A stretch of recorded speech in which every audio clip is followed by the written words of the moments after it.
Happy Wednesday to you guys. How are you all doing? Welcome to Midnight Hatter Live, the weekly variety show where we talk Gundam, gaming, and Gunpla.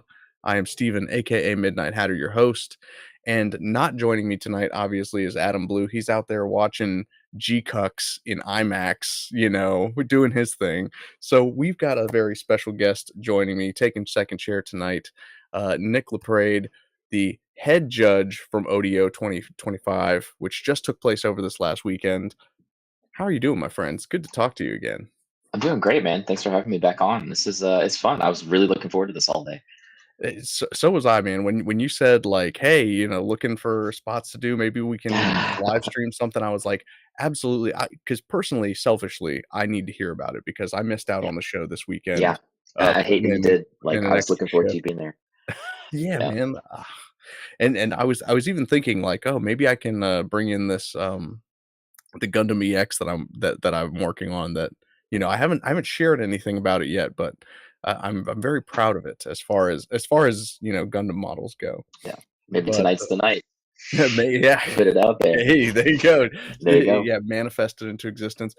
But no, thank you for joining me on such short notice. This is awesome, and I'm looking forward to hearing all about the show. I do want to pick your brain about some, I would say, maybe they're not controversial to you, but I find them kind of contentious. And so I kind of want to pick Oh, your brain about it and see if we can expand on that and maybe get people's attention on these things. Because sure. I think, when we first had you on last month, which, seems like so long ago, but it's like, man, Right. but no, it was just last month that we were talking about, Gunpla competitions and scale modeling, and even just like the IPMS community and how recently they've welcomed Gundam builders into that space. You think about things like, well, how could GBWC kind of benefit from something like ODO, an event that IPMS is putting on? And so it's like, is there something to like the legacy of it that, Gundam model kits, Gunpla have only been around like 40-45 years compared to Mhm. the decades upon decades of, military scale modeling? Or is there something more to that? Because I think that, I'm fairly confident that as we start going through some of these photos that you shared with me and just talking about some of the builders here, there's probably a little bit more to it than just legacy, right? Yeah, absolutely. It's funny you talk about legacy. We can talk about it as we get into this, but I had a lot of people talk about legacy at the event, and Really? what that could mean for us as a community. So that's exciting. It's a cool zeitgeist that we've just found. Dude, that's so serendipitous because like, Hmm. so, for my Patreon, what we do is every month we pick like a theme around like a build that we all like, everyone builds according to like a one word theme. Mm. And then at the first of every month, on the live show, we'll talk about everybody's submissions and what. So February's theme is the word legacy. So Mm. I think that it's just like very much like you said, it's on the pulse of what is going on in the culture. So I'm really excited to dive into it. Absolutely. But yeah, how have you been? How was the event? Just kind of high level, because we're gonna get into the nitty gritty for sure. But what were your impressions this past weekend? Oh man, my this was the best ODO we've ever had. Period. We Yeah, had actually got the numbers from the organizers this morning. There were 960 models total. It was a higher number than I thought. Um, there was right over 1,000 people in attendance, which is kind of, I think, a little bit shy of their normal numbers. Um, we had about 120 on just the Gundam tables. There were more mecha spread all over the place. But as far as us as a community, the Gundam community, I mean, we were the stars of the show this year. There were, I mean, you'll see in photos later on, there were 50 people traveled from all ends of the country: California, Ohio, uh, Massachusetts, New Hampshire. I mean, we had people coming from everywhere. It was immensely humbling to to have these people.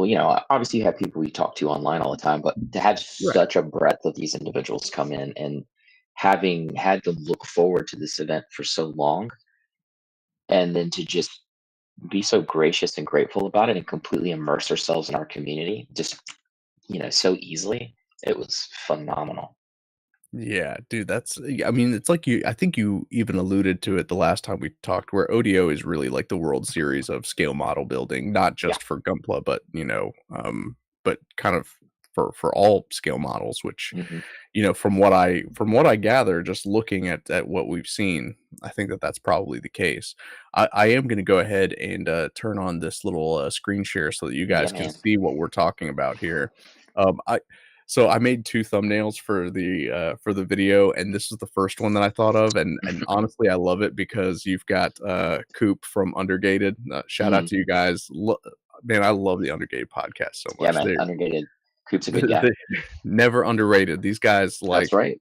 they show up to everything, and honestly, like, they don't just no BS with them. So, I Nope. was so glad that they were representing there. And then of course we've got our own Ricky Hoskins in the photo there Hmm. too. So yeah, like I said, I loved seeing some familiar faces in some Yep. of these photos, and I was like, I want the thumbnail to have at least a large Gundam in it, so I had to swap it out. But I did want to Absolutely. throw this photo in there because Before you switch off of it, I'm going to shout out my man in the middle, Mason Finch, Vehicle for Butter. I He, was gonna say, I met yeah. him last year. He's the gentleman in the blue between the two of them. I met him last year. He's a wonderful guy. He gave me such good advice this year, the advice I really needed. I spent a lot of time with him this past weekend. And I see you He's in my chat, man. Mason. So Yeah, I man. Oh no, now I'm all bless you. so there you go. So yeah, the Oh, man, such a great crowd, like you said, Hmm. just stacked tip to tail with talent and just good people. Good Like, people, very good people. um, and speaking of which, this was something that blew me away when you shared it to me because what we have here is this is a photo from ODO Hmm. 2024, right? Yep, that's last year. And even just seeing that representation of the Gunpla crowd there Hmm. is a lot, you know? Yeah. I mean, I was floored when I saw 30 people there at my first build night with RVA Hmm. Gunpla. And so when you see, these guys rolling this deep, Hmm. this is And pretty serious. that was a big turnout for us last year. Yeah. So yeah, So then when we look at this year, so this was this past weekend, you guys recreated the same photo always and doubled in doubled size. it. It's it was humbling. It was a humbling experience. I mean, we when I say we had people come out from every corner of the country, we truly did. I mean, a lot of these people I've been talking to for years, and I finally got to hang out with them. And it's like most of the people that are in the front kind of knelt down are RBA Gunpla or like adjacent to Richmond. Yes. A couple of people from Nova. Everybody standing for the most part. They traveled. That's wild. I mean, that's Wild. um, man, Yeah. yeah, Somebody put it this weekend, and I apologize. I talked to so many people. I don't remember who all said what cool thing. I'm pretty sure it was the Goku guy. He's another one of my really good buddies.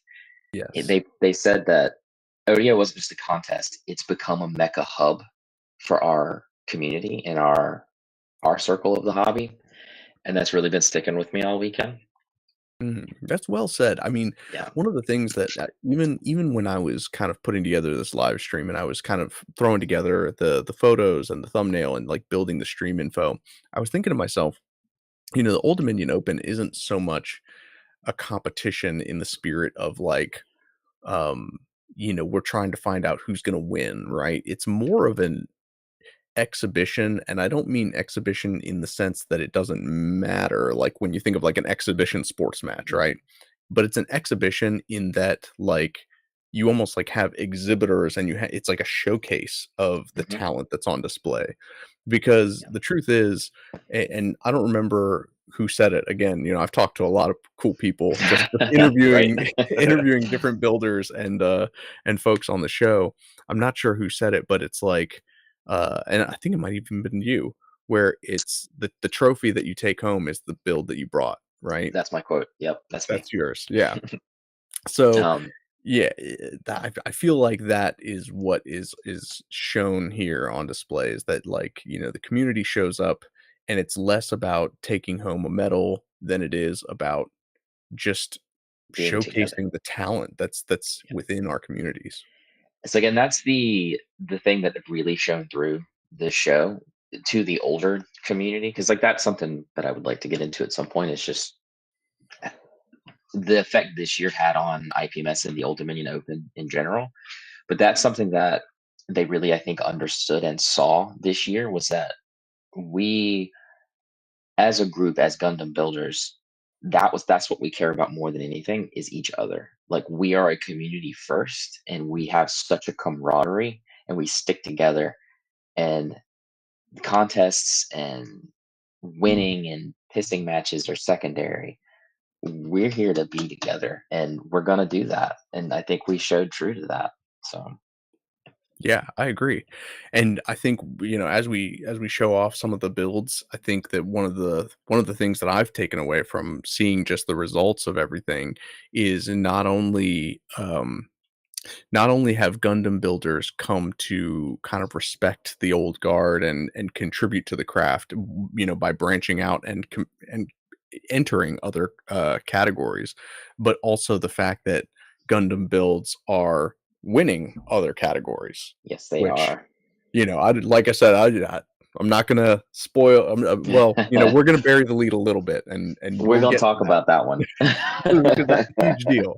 So yeah, Mhm. sorry to steal your thunder on that one because I know that you're excited to talk about it. I'm excited to hear about it, honestly, Dude, because we're gonna talk. I'm so excited um, about that particular build. So yeah. So yeah, let's go ahead and look at some model kits, man. yeah, man.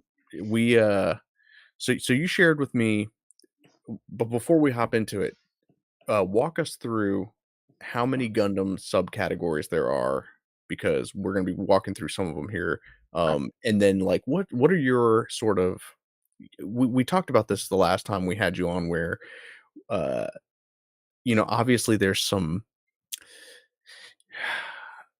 some confusion about like where certain pieces belong, such as like on Hmm. base versus off base. And it's like, Yeah. oh, an action base doesn't count as on base. Like, we're looking for something more like a diorama, but not quite a Hmm. diorama, but like, you know. Yeah. So It's yeah, tricky. We did have a kind of a hard time with that this year, because we had so many models. Um, but yeah, yeah, we can get into that for sure. But so we have five main categories. We have a juniors category, but I don't believe they're included in this because they're in the juniors. Um, that's we fair. have so it's 1144 UC and 1144 non UC. Which I'm One sure that 100 that UC. alone confuses the old guys from Yeah, the IPMS. old They're like, guys. "What is it? What are you Absolutely. talking about? Like, we don't have a World War II versus World War One category. Come on, we have submarines." Like, Yeah. no, I'm Um, sorry. because they do, I mean, they do break their stuff down to a degree like that. It'll be like 1/35th scale Vietnam or like whatever. Yeah, So when they set our categories up, or the people who ran this a little bit before me, when they set them up, that was kind of how they split them because it made sense back then. We've right. gotten so big that I have to look into splitting them further now, which is exciting, but also like, how the hell do I do this? um, Exactly. but so we have the two 144 scale UC and non UC, and then we have 100 UC and non UC. And then we have our on base category, which we kind of treat as like a diorama vignette category. Yeah. Sweet. So yeah, let's hop into it. Obviously we're gonna start with the non-UC guys Hmm. because well, I know I'm a UC grognard. I don't know how you feel about it. I know that you and I both got in at the wing stage, so like we have Hmm. a soft spot for that non-UC. Absolutely. But I kind of consider myself a non-UC guy. I love all Gundam, so no, hey, it honestly, like if you like Gundam, you're a Gundam fan. So that's that's the right. that's the Yeah, defining characteristic.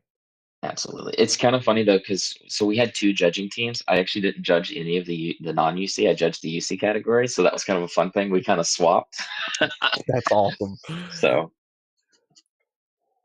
but So, and I'm yeah. glad that this one came up first because obviously, Yeah, shout out to Pepsi Man Michaelis, because Unfortunately, I don't know who did this one. well, so, and I'm glad that this one came up first because, yeah, Mhm. I do wanna shout out, like, "Hey, this isn't a popularity contest, it's not like, Nick's out here, like, picking his friends, like, 'You win, and you get a medal, and you get a medal.'" It's like, it's totally blind judging, Yeah, and and like I and said, I this category was, another judging team, so I didn't even pick any of these, so yeah. So there you go. I think this build is fantastic. I dude, it's love the cool. Pepsi Man, and the fact that it's got a can for Mhm. its arm For the is arm. fantastic. I think, and I might be mistaken, but I believe this was a builder with the, VCU Gunpla VCU, which is a local Yeah, build group at the college here. I think it's one of their guys, I'm not entirely sure. I know one of their guys placed somewhere, but I don't know if it was this or not. But this is that's a good to really cool know. build. It's has really, really lovely metallics on it. I was gonna say, just the texture alone, the fact that they were able to mimic the aluminum The can can. is Yeah, pretty darn impressive. I wish that I'd known about Gunpla VCU, like, 15 years ago when I went there. yeah. Well, they're only 2 years old, so Yeah, see, but, honestly, and then this is something you and I have talked about, privately, is it's just like, man, if I had known that there was this kind of community to be built around Gunpla, then I would have done it 10, yeah, 15 years ago. yeah. But yeah, I mean, like I said, I didn't even know that RVA Gunpla was in my backyard, so Hey, there you go. Sometimes, you, build something, it just, it's just over there. So exactly. So I was never a double O guy, right? So, but the yeah. second place from Ready Builder 2, Mhm. go follow him on Instagram. I've been following him for a while. Uh, the Quanti Stealth. There were a ton of awesome photos of this, but this Yeah, one was my it's a cool personal build. favorite. Yeah, Um, his, camo hex pattern he put on the digital pattern is really nice. He's a oh super yeah. cool dude too. He hung out with us at Build Night, and, he actually invited me to be on his show Sunday, so that'll be fun. Hey, sweet. So yeah, absolutely go check that out, you guys, because I mean this and correct me if I'm wrong. It was this his first entry into in ODO Yes. or yeah. Yes. So This was his first time up, hanging out with us and his first time entering, and took some gold that's home, took some medal home. th- so I mean that just goes to show like, shoot your shot, guys. Yeah, man. Like, I always tell people, like, don't worry about it. Just bring models and put them on the table because you never know what's going to happen. But also just like come to represent. yeah, So and bring several because obviously you can't put one in multiple categories, but you can put multiple in different categories. yeah, So, I mean, you can put multiple in the same category. We're just going to pick the best one and look at it. So- oh yeah, well I meant you can't bring one model and then enter that in several. oh, yes, yes. Sorry. Yeah. I got it backwards. So, but you can bring one for any category. Yes, absolutely. As we'll see later. That's some excellent foreshadowing. First place, and so this is one I want to talk to you about because Mhm. obviously first place was a master grade SD Freedom Gundam from Tech Mario. So technically, this is a 1/100 scale, right? But it falls into the 1/144th category, right? Because technically it doesn't have a scale. So SD doesn't. It's a Yeah. master grade. It's master grade. It technically doesn't have a scale. So SDs fall into the 144. So we do 144 and smaller, and then 1/100 and bigger. See, so there you So go. That's it's a funny. These fall into a funny like spot. But exactly, and that's why I wanted to clarify because it's like, that's one of those things that obviously, people need to consider. Like mhm. if you're going to come to one of these events and, man, the the paint job on this is so It's freaking clean. fantastic. It's cool. Yeah. I don't like metallics usually on models, but this one was like he got some crazy colors in there.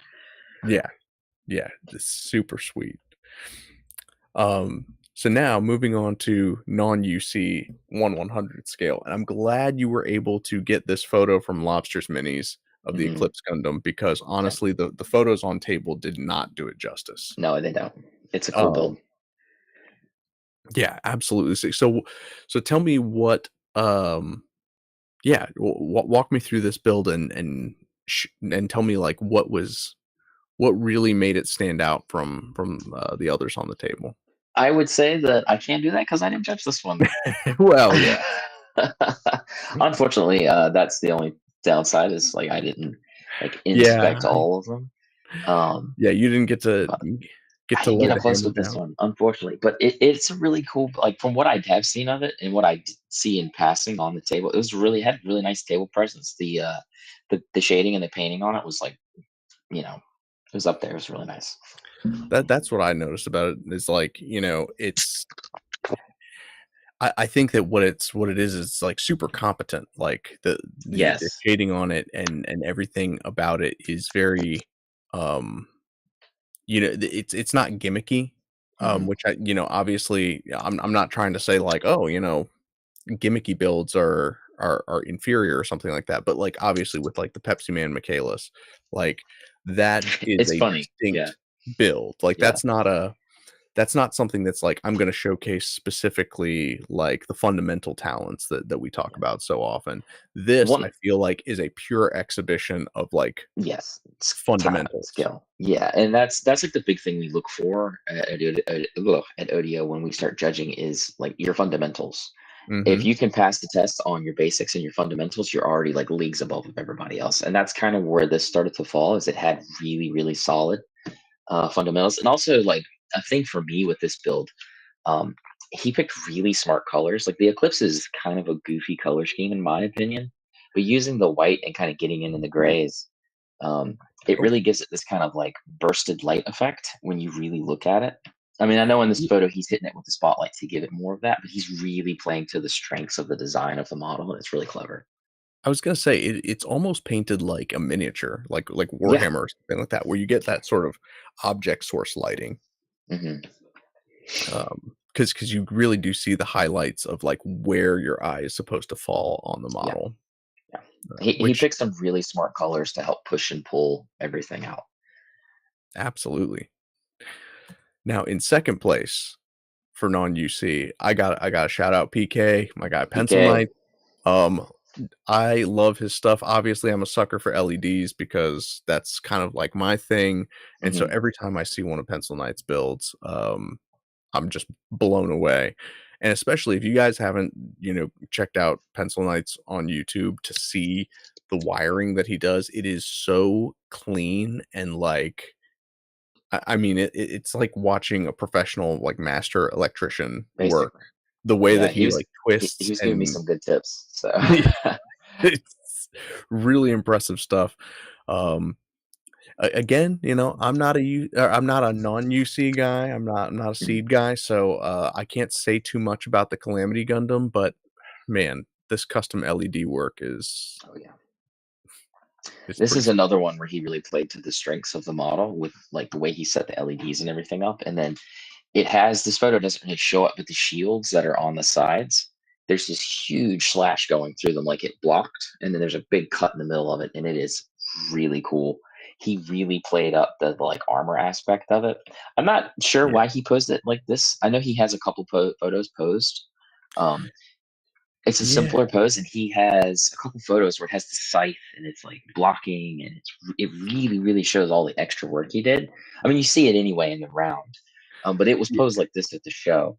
I think he did it more to show the LED work off because there's it LEDs in like all the little parts. I was gonna say, like, even down into the arms and everything, Hmm. and so when I first saw this build, I saw it, kind of in a more static, not as Hmm. dynamic, like, action pose, and so, it had, like, the shields up front, and you Hmm. you got that sense of, like, the slashes through them, and yeah, that's such a so I like I said, I know you didn't judge the non-UC pieces, but how much would you say that posing matters when you are judging a piece? Because obviously, it does make an impact on what Hmm. you're taking in when you're observing the piece. For sure, because like especially a simple kind of static build, not simple, it's the wrong word, but like a more static build that doesn't have a base or a platform, it it shows what the modeler wants to focus on. So if you Mhm. do something that's a little different, which is why I said I was a little curious as to why he chose that pose.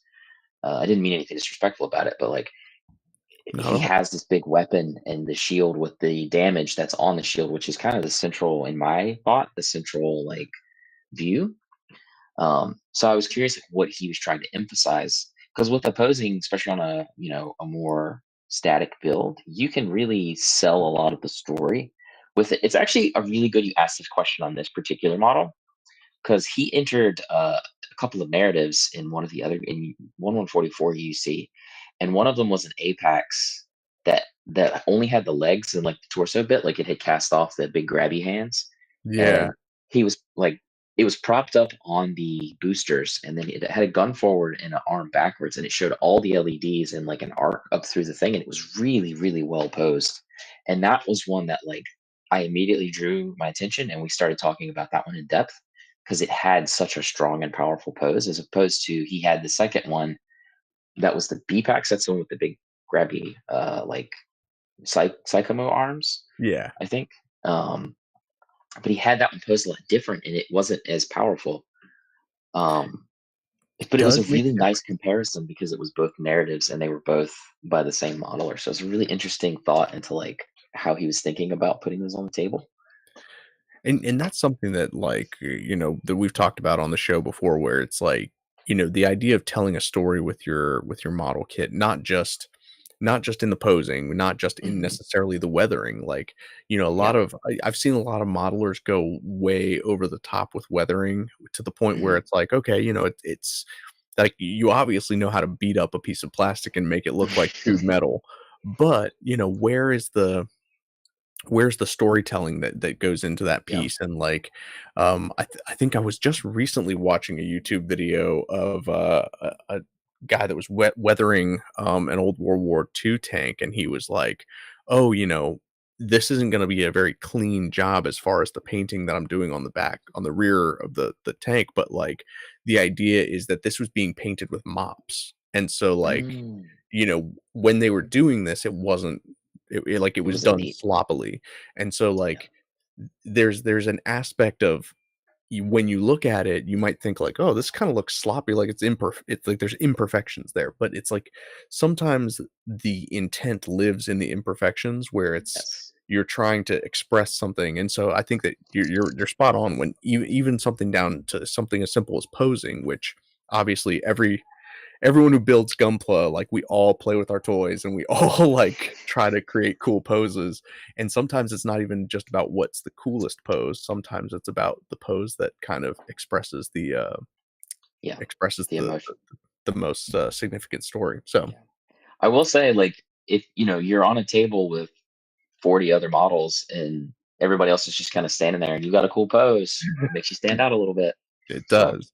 And I think we're gonna talk about this soon, but I think that, height matters too, right? a little bit, yeah. There was a particular model, but We're gonna get to that one. yeah. Burial GK Plot won first place for the non-unit UC 1/100th scale, with this sick Wing Zero. Absolutely Again, beautiful. like, I'm not usually crazy about metallics. I'm not usually crazy Mhm. about endless waltz personally. Like, I usually prefer the TV version of wingsuits, but Yeah, this I one do was too. stunning. Like, Yeah, it's a beautiful piece. the custom headpiece, Very cool. um do you know how, like, how that was sculpted? Was that, I do like, not. scratch built or I don't know if it was a part or if he like modeled it and printed or if he scratch built it. It is really cool. It's very like AOZ in its design, like the Psycho Blade. Yeah, exactly right. That's That's what really pulls you to that particular model. Is it has this big starburst on its head, and it's just like it's so nice. it's gorgeous, yeah. And then I think that really, it takes that endless waltz aesthetic and just brings it to the next level, between, like, kind of the the chrome metallic paint that you see in the blues. I Hmm. love that the chest, what do you even call that? The dome that the The Wing Gundam has? the search camera, I think it's what it's Yeah, called, the search camera yeah, the search camera, changing it from green to red, to red. Yeah, brilliant to like choice. draw your eye. Yeah, it's really nice. It's super clean build. It really like when you looked at that part of the table, it was like that's what your eye went to is that model. Yeah. So I am I am not surprised that this one placed Not at all. at all. He is a beast of a builder. So, Absolutely, and we've got some more that oh, he took home that we're going to be looking at soon as well. So, but now we're on to the you know what's this is the real show. All right, this is the Universal the Century stuff I stuff. actually looked at. So in the 1/144 scale, taking home third was Domfer guy with this Stark Jagan, and look at that. I love one of the reasons I use this photo is so that people could see the medal that people who placed took home. Because honestly, the Richmond IPMS logo is pretty awesome. It's That cool. It's a nice yeah, logo. Yeah. it- it's it's just classic, works in its primary colors. Hmm. So It's this was simple. awesome. And again, I would say that this is one of those examples of, like, just a super competent piece, right? Like, Oh you yes. know, it's stock colors. Like, it's not like a custom colorway as far as the Stark Jagan goes, Mhm. but yeah, walk me through, when you saw this piece, what stood out about it Yeah. most to you? So before we get into this particular piece, I almost wish we'd done this category last.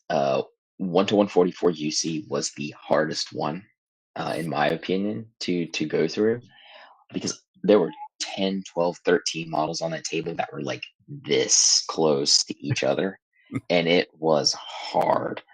Um, this model, if you go through the photos if you haven't already later, because you're like a mini painter guy. This dude's a mini painter. That's where he came from. Yeah. Um, I saw another one of his builds at another show, and I told him, "Hey, come back to ODO. You're gonna kill it." He has the most minute micro scratches I've ever seen on, especially like an HG. Um, the colors are bold, they're powerful, they're in your face. You know, the dude is a absolutely amazing painter. It just like it radiates color when you see it in Stunning. person. Like in photos, it's stunning, but like on a table, you go right to it. Yeah, I see it. I mean, absolutely. It's gorgeous. Yeah, the only reason that it placed a little bit lower than some of the other ones are just some minor plastic flaws, and that's we get real technical in the nitty gritty, and if your basics aren't perfect, especially in a category that tight, if your Yeah. basics aren't Well, like you perfect. said, there were so many Gundams on the table, and and kinda everybody came to play, which is good, and I felt Yeah. bad, like, I think Friday night I texted you, and I was like, "I hope you have a really hard time judging tomorrow." I did. That's why it was hard. It was your fault. Okay. Yeah, I was just trying to make a joke, and, like, all of a sudden, but and the thing is, it's like, kind of I knew that was gonna be the case because not Mhm. only, like you said, did we have people traveling in, but even just that, like, that 95-64 corridor in Virginia, Man, like, is such talent, just stacked with talent. It's talent. insane. It's crazy, man. I had no idea, Yeah, until I met you, so yeah, man. And like I talk to a lot of people when they come to ODO because people will come like the one or two people who placed right under this build. Those models in any other show would have taken gold. ODO is a hard competition to just like walk into, especially if you don't know anything and you haven't been to one before. It's a tough contest because we have really talented modelers who come in there and put stuff on the table, and we really go at them. We look at them, and I mean, yeah.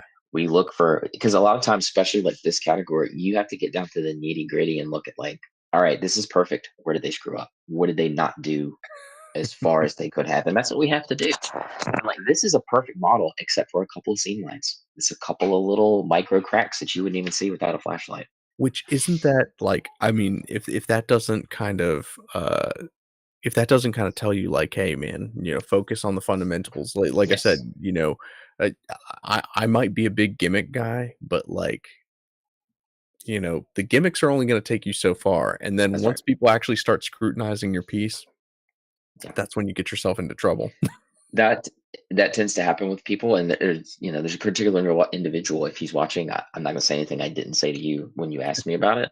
There was a very big model on the table that everybody was like, "That's gonna clean house," and it didn't place because it was a big model, and they require a lot more attention and a lot more focus Oh, than yeah. a smaller model because there's so much more surface area to make mistakes on, and it's so much more work that if you're not on it the whole way and keeping everything that's big consistent, And I you think know. that that goes to what you were saying about how the 1 to 144th category is so competitive because, you know, because at that scale, A, it's more affordable, like, more people have those model kits. It's kinda like iPhones, right?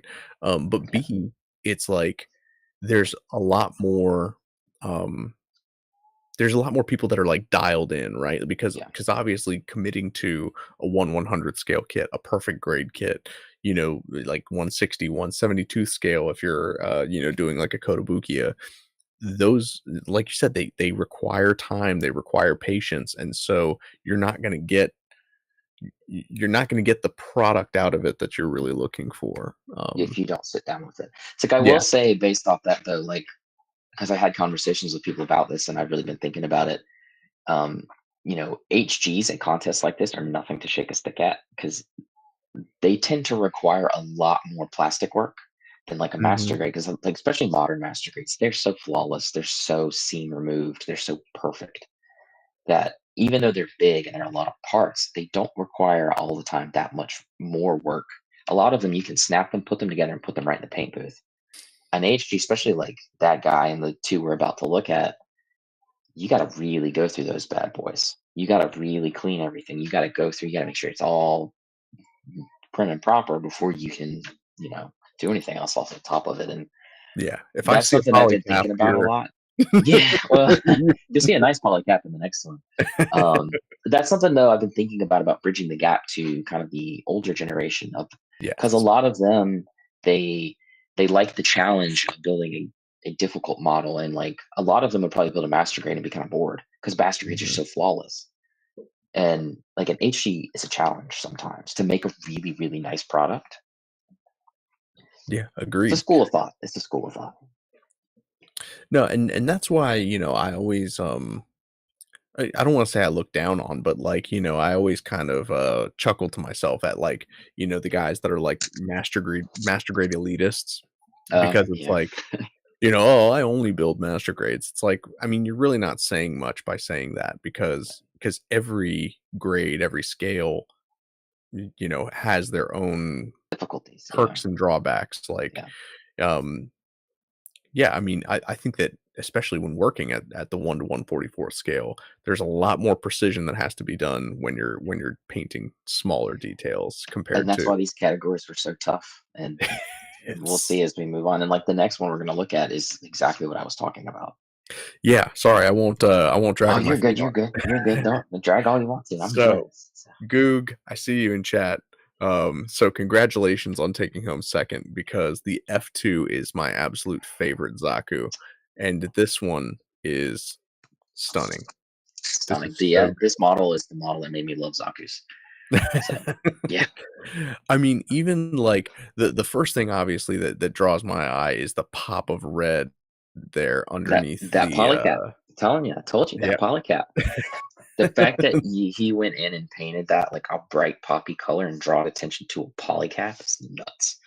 absolutely. That's like I mean that's like the same school of thought that goes into like things like belly dancing where it's like, Mhm. oh we like I don't know if you know this, but like, belly dancers will use their hands to draw your eyes where Yep. they want you to look. Yep. And so same idea where it's like, if you draw the viewer's eye to something that you want them to focus on, or in this case, this is something that would typically stand out as like Hmm. that's kind of a weak aspect of the kit is like, you don't want to see like the Polycap. joints Yeah. exposed, Hmm. but by drawing attention to it and saying like I did something with this joint, that is Hmm. awesome. So Especially a piece that like it chips, polycaps chip if you breathe on them. Like the yeah, chutzpah on this guy. I know. Like like, paint doesn't adhere to LDPE the way that it does to polystyrene or ABS. Like, it just doesn't. Like, I don't know if anybody in chat has ever like, I mean, obviously, Gogu guy has, but Yeah, obviously. anybody who's ever tried to paint, like, polycaps, like, even if it's not a joint that sees a lot of action, it is very hard to get paint to stick on there and to not, like chip off for no reason at all. Yeah. So I painted the hands that are basically polycap on one of the G Gundam kits I was working on a while ago, and I like coated it a couple times with gloss before I went on top of it. I was just like, I'm trying to get this to stick. But yeah, dude, it's challenging for sure. yeah, So yeah, well done. That is this a it's ballsy a move. yeah. But this model, like on top of just making fun, having a good time, this thing is beautiful. It is pinpoint perfect. Um, he was. This is also. It's not pictured here, but is really clever use of a base in this one because he took the base that it's on, but he put a mirror on the bottom of it so you could see up under to the feet that he had worked on. He put so much work in the bottom of those feet, and he wanted you to see that, so he put a mirror there to reflect up. It's very very clever. I haven't seen that done in this way before. Like I've seen a lot of people put mirrors under their kits, but not one on an action base, and I thought that was very very clever. I was gonna say, yeah, mirrors typically it's like it's more of an aesthetic effect, but if you're Hmm. using a mirror to specifically call Show out, details. It's and something car and play guys do a lot. yeah, I so and going back to the idea of like posing, right? So like this is not a particularly dynamic pose, right? But I think that the intent behind it is to showcase like Yes, look at the fine decal work, look at the fine, the intent behind this pose is to not distract you from the exactly. small details that you're supposed to be observing, right? Yeah. And that's the clever usage of like an action base and a pose like that is to allow you to like get in there and look at everything and not be Every distracted. angle and yeah. So awesome work, dude. Awesome. Awesome. You killed it, my friend. And taking it home for the Universal Century 1 to 144. I am super stoked about this one because I love Yeah, Kukuru's Doan's Island, and yeah. so, like, seeing and, I'm a big fan of MS-06. Oh Again, yeah. go follow on Instagram because fantastic builder, and the weathering on this is top notch. Like, It's crazy. I've seen The people on weathering on this is what put it into the top. And it was very slim yeah, margins because we had really complex conversations about because the top two models, one is extremely weathered and one is extremely clean. But it really came down to just the hand paint work on this. I mean, he's it's doing such fantastic. clever things. He's really, really using the plastic and the way the model looks to his advantage. Oh, yeah. I mean, dude, the rust effects are so Hmm. organic and Yeah. just intentional. Um, yeah, and one of the things that has come up on my Discord server occasionally is like, oh, well, the Kukuru's Doan's Zaku kit basically comes like pre-weathered out of the box, but it's like it does and it doesn't, and it presents its Yeah. own challenges Yeah. It because looks pre-weathered, but it's not pre-weathered. exactly like it's molded, but it's not like Because on pre-weathered. this model, he went in and did a lot of texture stippling all over it, and it's in scale, and the Doan Zaku is very small. It's Yeah, smaller than the F2 because it's an Origin Zaku, and they're much smaller than most of the other ones. They're a little bit smaller, not much smaller. He went in and the did this delicate texture work all over it and got this like metal molting, especially on the head, and it's on the shield really heavy, not I the was shield, gonna but say the pauldron, the yeah, like the the pauldron. spiked one. And he weathered around it in such a way that it's not out of scale, which is the all of the weathering being in scale is what really sold it. Yeah. And even just the colors on it pop so well, And they like look like that in person. That's not in the photo. yeah, So it's that's crazy. one of the things, like, we talk about, builders that aren't photographers versus Mhm. photographers that maybe aren't builders, and this is one of those ones where it's like, you don't have to do a lot of work behind the camera Yeah. because this is what it looks like in person. And that's the cool thing about all of the builds that you guys are seeing here, and most all of the models that came to Odeo this year is there are a lot of builds that you see online that like they look good in photos, but then you see them in person and they're like these are kind of rough. Most everything that comes to Odeo, it's like no, this is a model, this is a display piece, this is a competition piece, and it's like all of these that you've seen winning, they look good in person. But that's because these folks are actually, they're playing to win as far as the modeling goes. They don't This have is true. time This to is true. they don't have time to play in Photoshop, like, um, There's a place for everything. I mean, it's nothing wrong with. you know, No, no, taking and photos for online again, it or depends something. on what you're going for, right? Exactly. Now, I put an asterisk on this one. Did you want to talk about the specialty about this particular kit now, or did you wanna wait We can until finish. Yeah, we'll okay, finish. okay. So, UC 1/100th. In 3rd place, we had the Sinanju upgraded kit, which so this was a resin, This um is oh crap, I meant to write the name of the Yofumo. It's a plastic upgrade kit. It's really really cool. It pretty much goes right on. I think there's obviously like some work that has to be done. You have to get everything to line up and mesh really well. But yeah, it's just a plastic upgrade kit. I have a friend who did one locally, and it is really cool looking out of the box. I kind of want to get one myself, especially after seeing his. yeah. I mean, this was treated extraordinarily well, It's gorgeous. and Also, again, like never flew out from California. My hat's what? off to you, man. Like he's an SCGNC guy. He came all the way out here just to hang with us because he's heard ODO. He's heard such good things about the show, and he had a great time. So See? thank you, my guy, for coming out. Dude, fantastic, fantastic build, and, like, honestly, to me, this colorway is, like it It's so exudes confidence because, obviously, there are so many ways that, like, that a solid white kit hmm can be blemished and can reflect, poorly because, yeah. um yeah, but no, this looks fantastic. It's because I think this color scheme is like a build alternative color for like an HG kit, but he did Yeah, it all in like pearlescence, and it just there's so much color that comes out of that white, and then the way the red and the black kind of pull it back down. It's good. yeah, it's a high contrast piece. It's It's really so awesome. nice. Hey, it's a funny story because when I had bumped into him at one point, I was just kind of talking to him, and he was like, "Yeah, I brought some stuff, but it's got a little bit." I said, "Shut up!"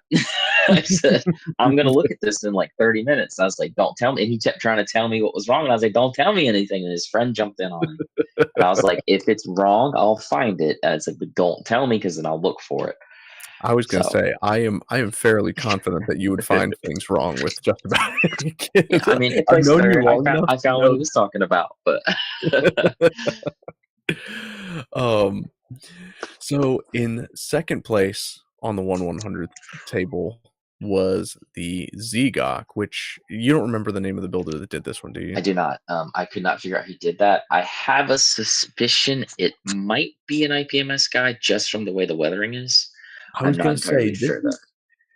is like, as of all of the kits that we've looked at so far, this to me is the most, like, scaled back as far as, Yes. like, it's not overly weathered and it's not overly, like, polished. It's got the matte finish. Like, this is the type of kit that I would build, where it's, Oh, like, it's not beautiful. not heavily decaled, not heavily hmm weathered. It's just, like, this is military. It's got, olive drab, and hmm it looks like it's, kind of ready to kick some ass.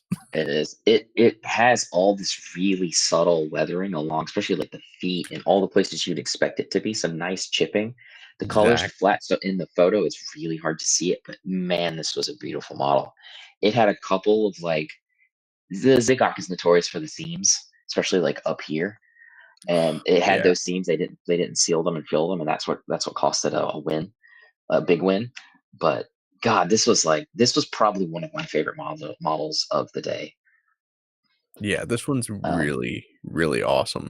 Somebody Um just messaged me. I think they told me what the name was, but I couldn't read the message. Sorry.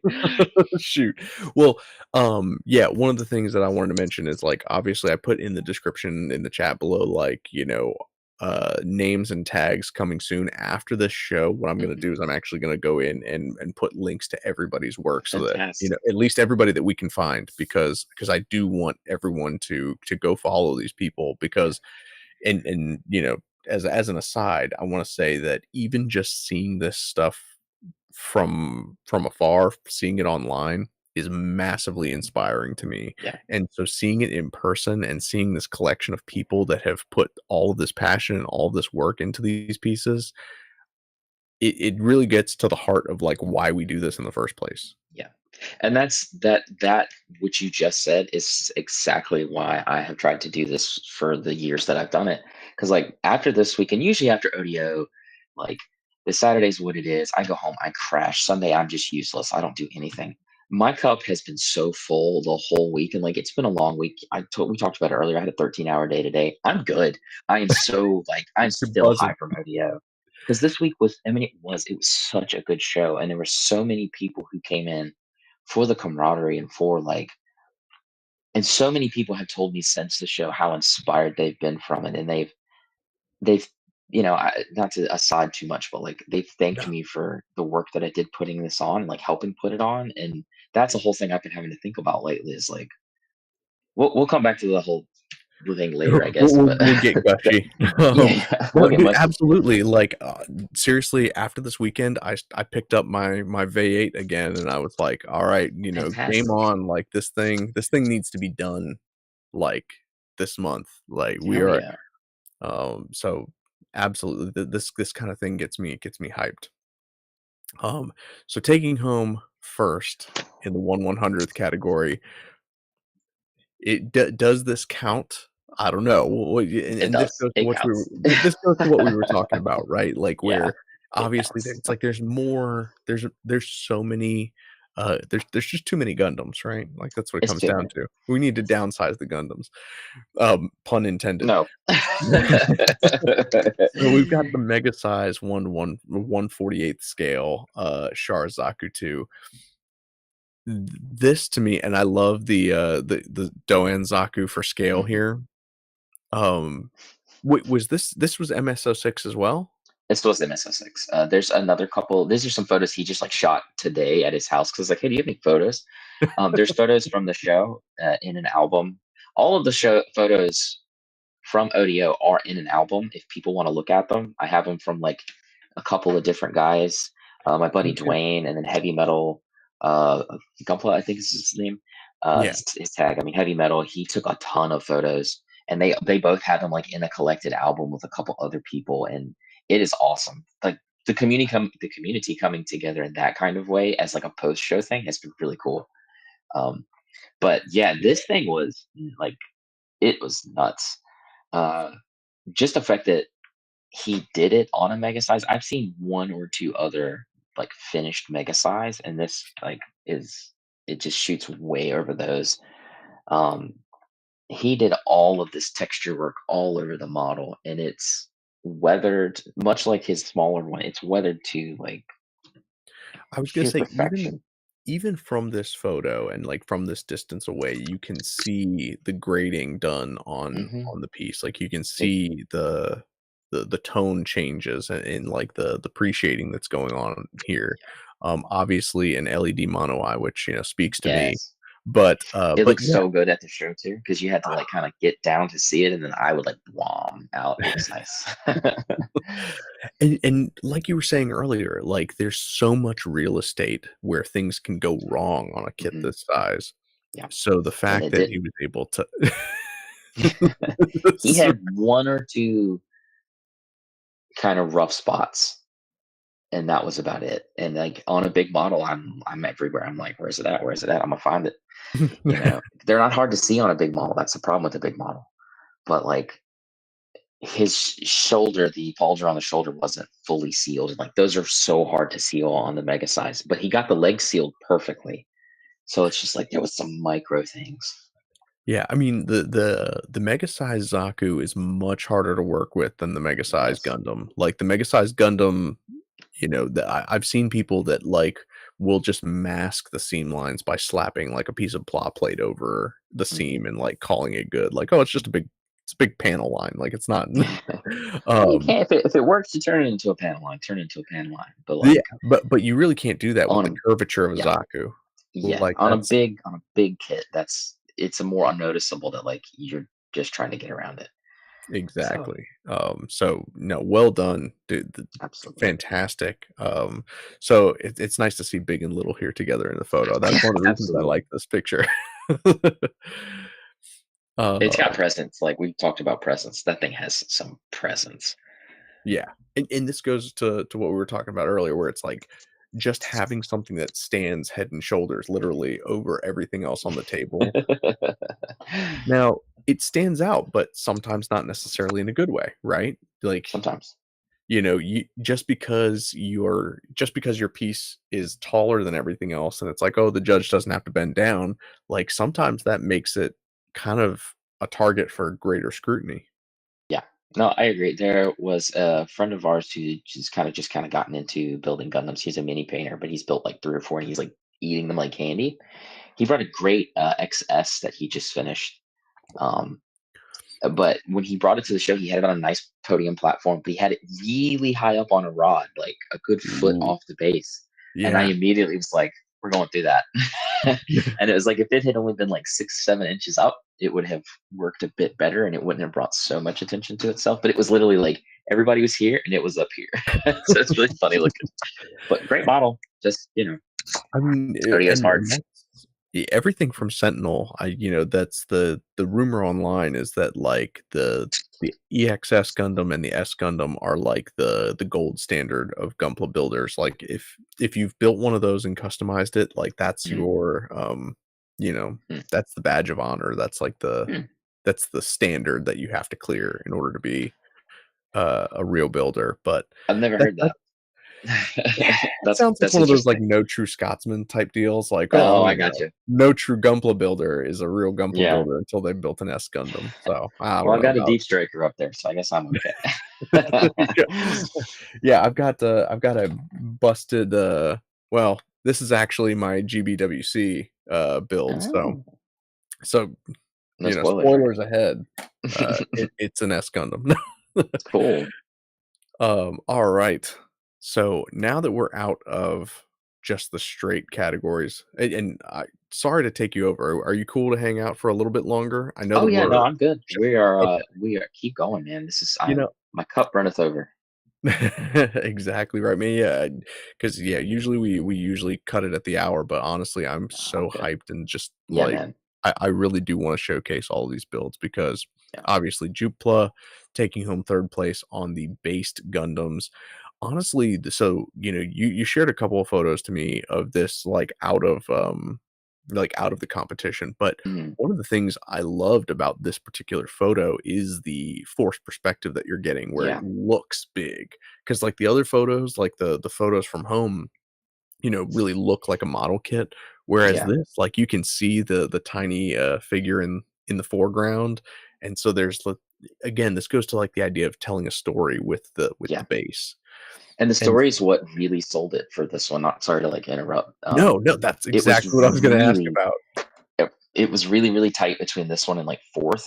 But the story and like the pose that I was able to get in and being able to get down there and kind of look up and like his pilot figure has a red sleeved arm that matches the suit and there's some like I think there's some like aerospace stuff that's like similar to that in real life and he just put a lot of attention into the small details and he didn't let them get away and it's just a cool build, man. The base was the base, which is another thing that sold it for this. The base had just as much love as the model did, and sometimes people, when they do this particular category, they'll give a lot of love to the model, and then the base is secondary, and it's like you can't do that in this category. You have to have them equal. No, no, absolutely right, and so this is one of those ones it's very clear that this is a based Gundam and not a Hmm. diorama, right? Because, Yeah, like, eh I don't wanna say, like, it's literally on a base, but, like, yeah. um, That's but one of those complicated things. Yeah, yeah, and it really is up to interpretation, and I think that that's one of the things that, like, it's up to the modeler really, is, like, yeah. Because are at the end of you the day, what we end up coming it down to is like, do you have a base? Do you want it judged? If you do, put it in here. If you don't, you can put it in the other one, but, like, in my opinion, if you throw it in the other one with the base on it, like, where does that fall? Are you just yeah, trying to get points or what?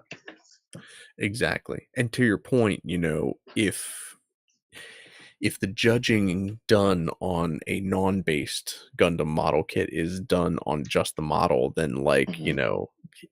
you're kind of doing extra work for no payoff because Yeah. it's Just like take it off. Yeah. yeah, you might as well just put it on an action base and call it good, but Yeah. But no, this was a stunning piece, so I love that. It's And stunning. It like was I said, I well. really do love this photo because Mhm. it really does evoke that the scale of it. Yeah, he did a good job. The colors are great. The weathering is fantastic. The concept, that's a big thing we talk about, like I said, concept and cohesion. He did a really good job. Yeah. Yeah, Congrats on congratulations. your new baby too, my guy. Hey, They just yeah. had a baby like 2 months ago. Are you kidding? Yeah, Man, they what's had her at my the show excuse? too. Crazy man. No, congrats, man. That's awesome. Yeah, fatherhood's awesome. Highly recommended. Would do again and am doing again. So, There you go. Oh, well, congrats on you. so second on the based Gundams is again my guy Pencil Knights. Pencil Knight. This so I the first time I saw this piece and like saw the like the object source lighting that he was doing on just the sliced panels, Mhm. I was like, this is gonna be something special. It's cool. It's a wonderful build to look at in person. Like we talked about table presence, this thing has some table presence because it is of all of the on base builds, this is the one that really like it's alive. This guy's Yeah. moving. He cleaned through this and he's coming straight out at you. And it's cool with the LED work kind of reflecting off everything and bouncing around and the way he set up his panels. Oh man, it looks so good.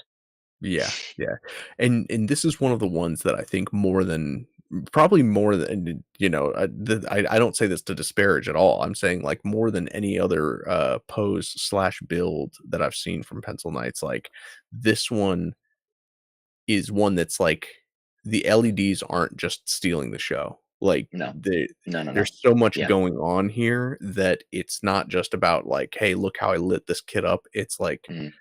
look at the posing, look at the build, look at everything. It's and I think that that's why that's why it belongs in the based Gundam category as opposed Absolutely. to just this was the 144th, right?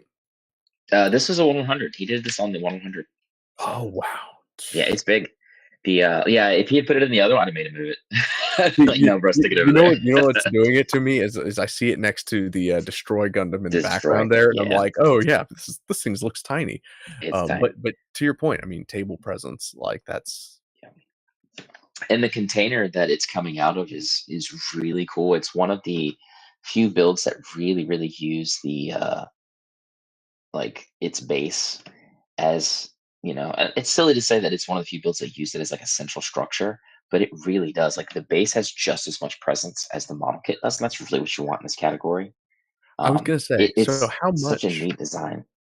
how much does a monogrammed base like this earn you points with you, Nick? I mean, they're cool. They're cool. I like that he had some like damaged sections in the text. Whether it was Yeah. on purpose or not, I couldn't tell. There were different areas that were damaged, and it looked kind of like it was being melted too.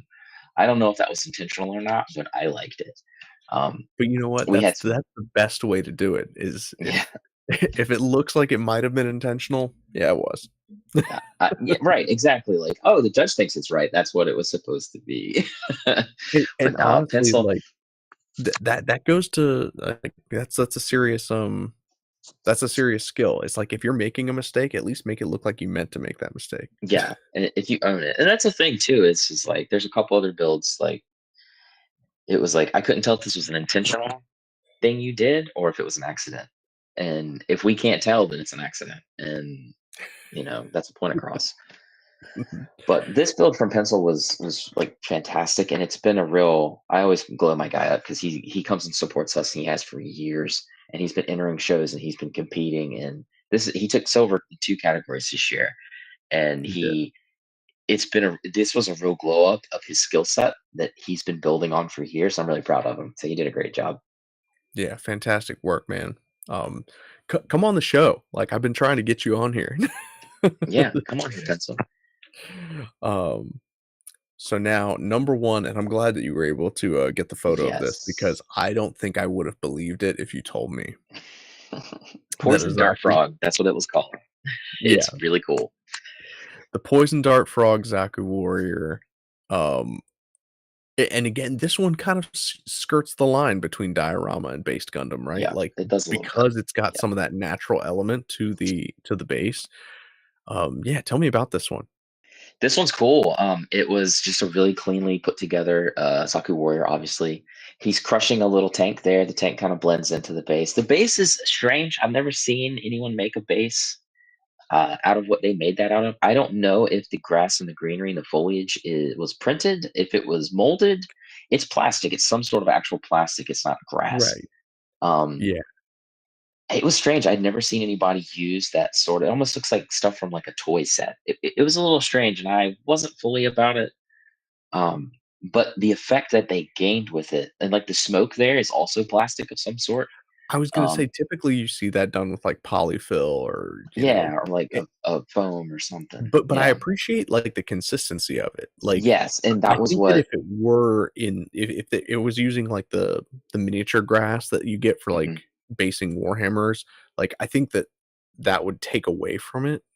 I agree, and that's what we talked about a lot. Actually, was it was the most consistent of all those models across the base and the model, because in the like the plasticky of the, and I hate to say that in like a negative connotation, the plasticky of the greenery made it feel it more like a jungle, because the jungle Yeah. has those like big, It's, thick, like, wet. lush leaves, and they're wet, and it looked Yeah. wet, and I think it was a smart move for this model, and like it does not come through in the photos at all, but they had done a red filter over like the top section, kind of gradienting down, and it looked like if you Google a Huh. poison dart frog right now, it looks exactly like the flesh of a poison dart frog. It glows. It almost looks like skin. It was weird, and I love it. That's so awesome. It's really cool. That's why I placed, because it was like this one had all the elements that a couple other do, but it just went a bit beyond. Yeah, and so, I mean, so that raises a good question, like, how much does something like the, like, expression weigh with you when compared to something like, because obviously this is a unique build, right? Mhm.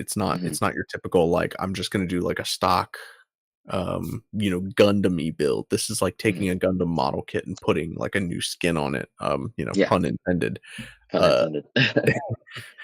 like, how much does that earn points with you, or does that kind of, make you scrutinize it higher because it's like you're trying to do something different? A bit of both, because I think it depends on how successful you are. Like if you're doing something, uh, the actually right behind it, that's a really good thing you just asked. Right behind it, there's a dynamis, and that Yes, dynamis I see had that. like pinup girls painted down its shields, and they were really well done. And it kind of like those were like the highlight of that build, but the rest of the model was kind of like this is nice, but like I don't know if these other parts are working. It had a really unique color scheme. Um, but those were the parts that sold, were these nicely painted characters. And but the rest of the model wasn't quite as nice as those. So it was like this kind of interesting dynamic of like up here and down here. And not, it was a No. funny balance. But they were trying something really unique and very different that I don't see on a lot of Gundams. And this model was also doing that, but it was just doing it more consistently and more. I don't want to say successfully, but successfully. Um, Well, I mean, yeah, like, obviously, the the proof is in first. the pudding, like, Yeah. but, 'Cause that's the biggest thing we look for in on base is, like, how consistent is the whole package? So, yeah, I mean, I think it was a Gogu guy in chat earlier who said, "Cohesion, baby." yeah, That's cohesion, man. that's Absolutely. number 1, especially in something like the based category or dioramas, is like, you've gotta be able to tie it together. It can't just be a model in a base or a model in a diorama. It's gotta be, Yeah. like, actually a It has to coherent live in the world. piece. Yeah. So now I wanna talk about some stuff that's not Gundam, because we do, or actually, let me see, what's next on our, yeah, so the next category is not Gundam, and I'm excited to talk about this one because obviously, we had this gentleman on the show as well last year, and looking forward to talking to him again, honestly. I missed hanging out with him at the show, but in the non-Gundam category, oh, no, this is, Burial GK Pla. My bad. I thought that this was one of Ricky's. That's But okay. We can talk about whatever you wanna we talk are about. getting into the non-Gundam categories. Yes. Um, so taking first in flying sci-fi was Burial GK Pla. Yeah. A This really is a cool huge Maquet. deal. Yeah. Yeah. This one, honestly, a lot of Maquet tend to place in that category. They're big. They're really well done. The older crowd, they really like the technicality that goes into Machine and Krieger. I think Ricky won this. Ricky Hoskins House. I think he won this category last year with actually the same model. So Really? Yeah. mhm. The ground one is the big one. Yes. Yeah. Yes. So No, no, that's a good point. And so like this is because obviously opens up the competition and like you said, the Maquet, they tend to be built a little bit more like a traditional military model. Like they mhm. require a lot more love than a typical Gunpla does. And I hate Yeah. saying that because like obviously I like mean, they being do that. a Gunpla Yeah. guy, like but they do represent a challenge. And so honestly, anybody who's watching that has not done a Maquet kit and is like really big into Gundam, just pick one up because Go get you a fireball. They're great. I haven't finished mine, but go get one anyway. yeah, absolutely.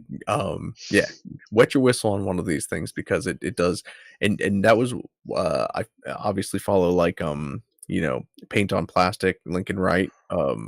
Yeah, He the guy that transitioned from made these. doing Yeah, yeah yeah he basically. transitioned away from like doing Gundam to doing these exclusively because it's like wow this is serious. Um, and there's so many fun opportunities to explore with these kits. So Yeah. highly The recommend. the I'm glad you used that photo because the display dash that he did is so cool. That's another thing is so like that's one of those things that probably only you would call out because typically I'm sure that everyone else is looking at the paint job on this and they're like, "Oh man, that's a fantastic kit." But Hmm. like I know that you're looking for things like the interior, the things that Hmm. people aren't going to look at. Yeah, that's what the Um older crowd is looking for. They're looking for that kind of stuff. So yeah. So you got to mind your P's and Q's and if you want to especially like placing it in a Gundam category is its own feat, but, like, then mhm. placing in a non-Gundam category is the competition's even higher, so And placing in a non-Gundam category with a Gundam is even harder. we're gonna be talking about that very soon. So, So, ground sci-fi again from, Burial GK Blah. This is a stunning piece, it like, is stunning. it looks like glass. It does. In person, it does. It looks like glass. It It's looks that good in person. It it's is amazing. unreal. This is honestly probably the one we should talk about last, but we're here. This bottle actually blew the traditionalists out of the water. They had no idea how he was able to paint that resin. Because I went around with the head judges at the end and we looked at the top builds. Spoiler alert, he won best of sci-fi. Um, they had no idea how he did it. I don't know how I did it. I It was amazing. This model almost won ODO, like the whole show. It was 2 votes away from the top from winning like best of whole show. That's And wild. that would So have been good. profound if that had won that. So I told him that at the show. I was like, guy, look, there was a person with 4 votes and then you. And then you play second in the whole show. You need to understand how big a deal that is for us. Uh, Yeah, he's a I cool mean dude. Burial's awesome. because you're not even like you said, you're not just competing with people locally, you're essentially competing with people across the country. Yeah, you are. And then there's the whole stipulation of like, there's a can of worms, but the difficulties that we faced with Gundam crowds faced with IPMS groups in the past, and some of them still have harbor some of those just interested attitudes. But our show has come a long way, and that's something I'd like to talk about a little later on. But Yeah, we'll get absolutely, there. because I do think that there's still some ground to cover, but, like, Hmm. guys like you, guys like Ricky Hoskins have gone a long way towards, This guy, he climbed the ladder for us. So I'm just gonna. He really did because they thought this was a Gundam. They thought this was a Gundam and they were blown out of the water. And I had to unfortunately be like, it's not a Gundam, but like he is a Gundam guy. So So, yeah, you better recognize that yeah, there's talent coming from other pools than where you're used to, so yeah. that's fantastic. Yeah, well done.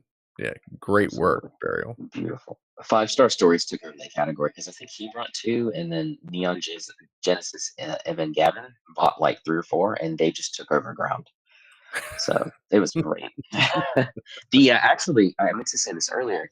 Um, Austin from Gundam X Tesseract from the Oh, yeah, Undergated, from Undergated, he had yeah. to step in and help them judge that because they came to me and they were like, "Hey, we don't really know what these are. We don't feel comfortable judging them. You need to find us somebody." And I was like, "Give me 5 minutes."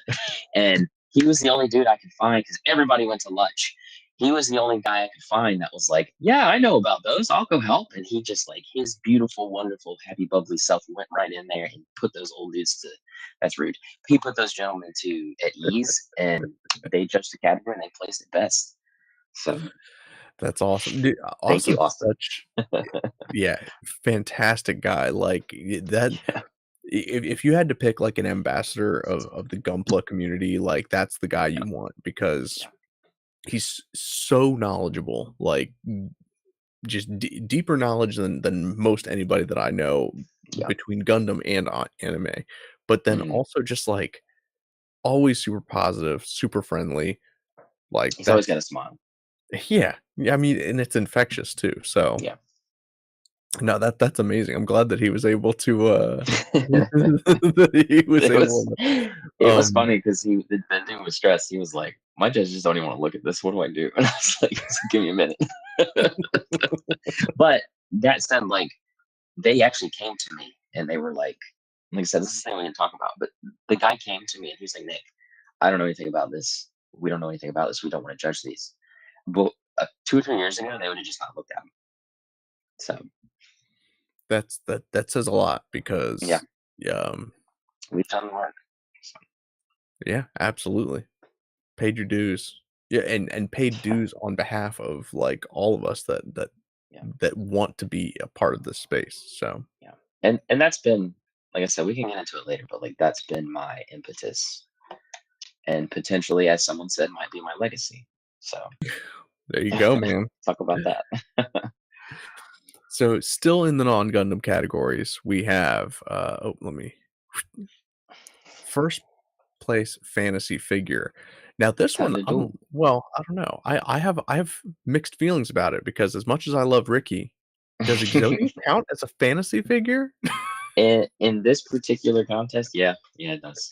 ODI's No. changed some of its categories recently, and it was really hard to place people this year. And that's something So that, like I said, the organizer reached out to me this morning with like information, and then he wanted my feedback on stuff because I'm a head judge, and that's something that I'm going to address with them this year. Is like we need better category organization because like all of our guys like building stuff that's different than like a tank or a car, and it's right. really hard to place a lot of our models this year because like that Yeah, was the only one this could really fall in was fantasy.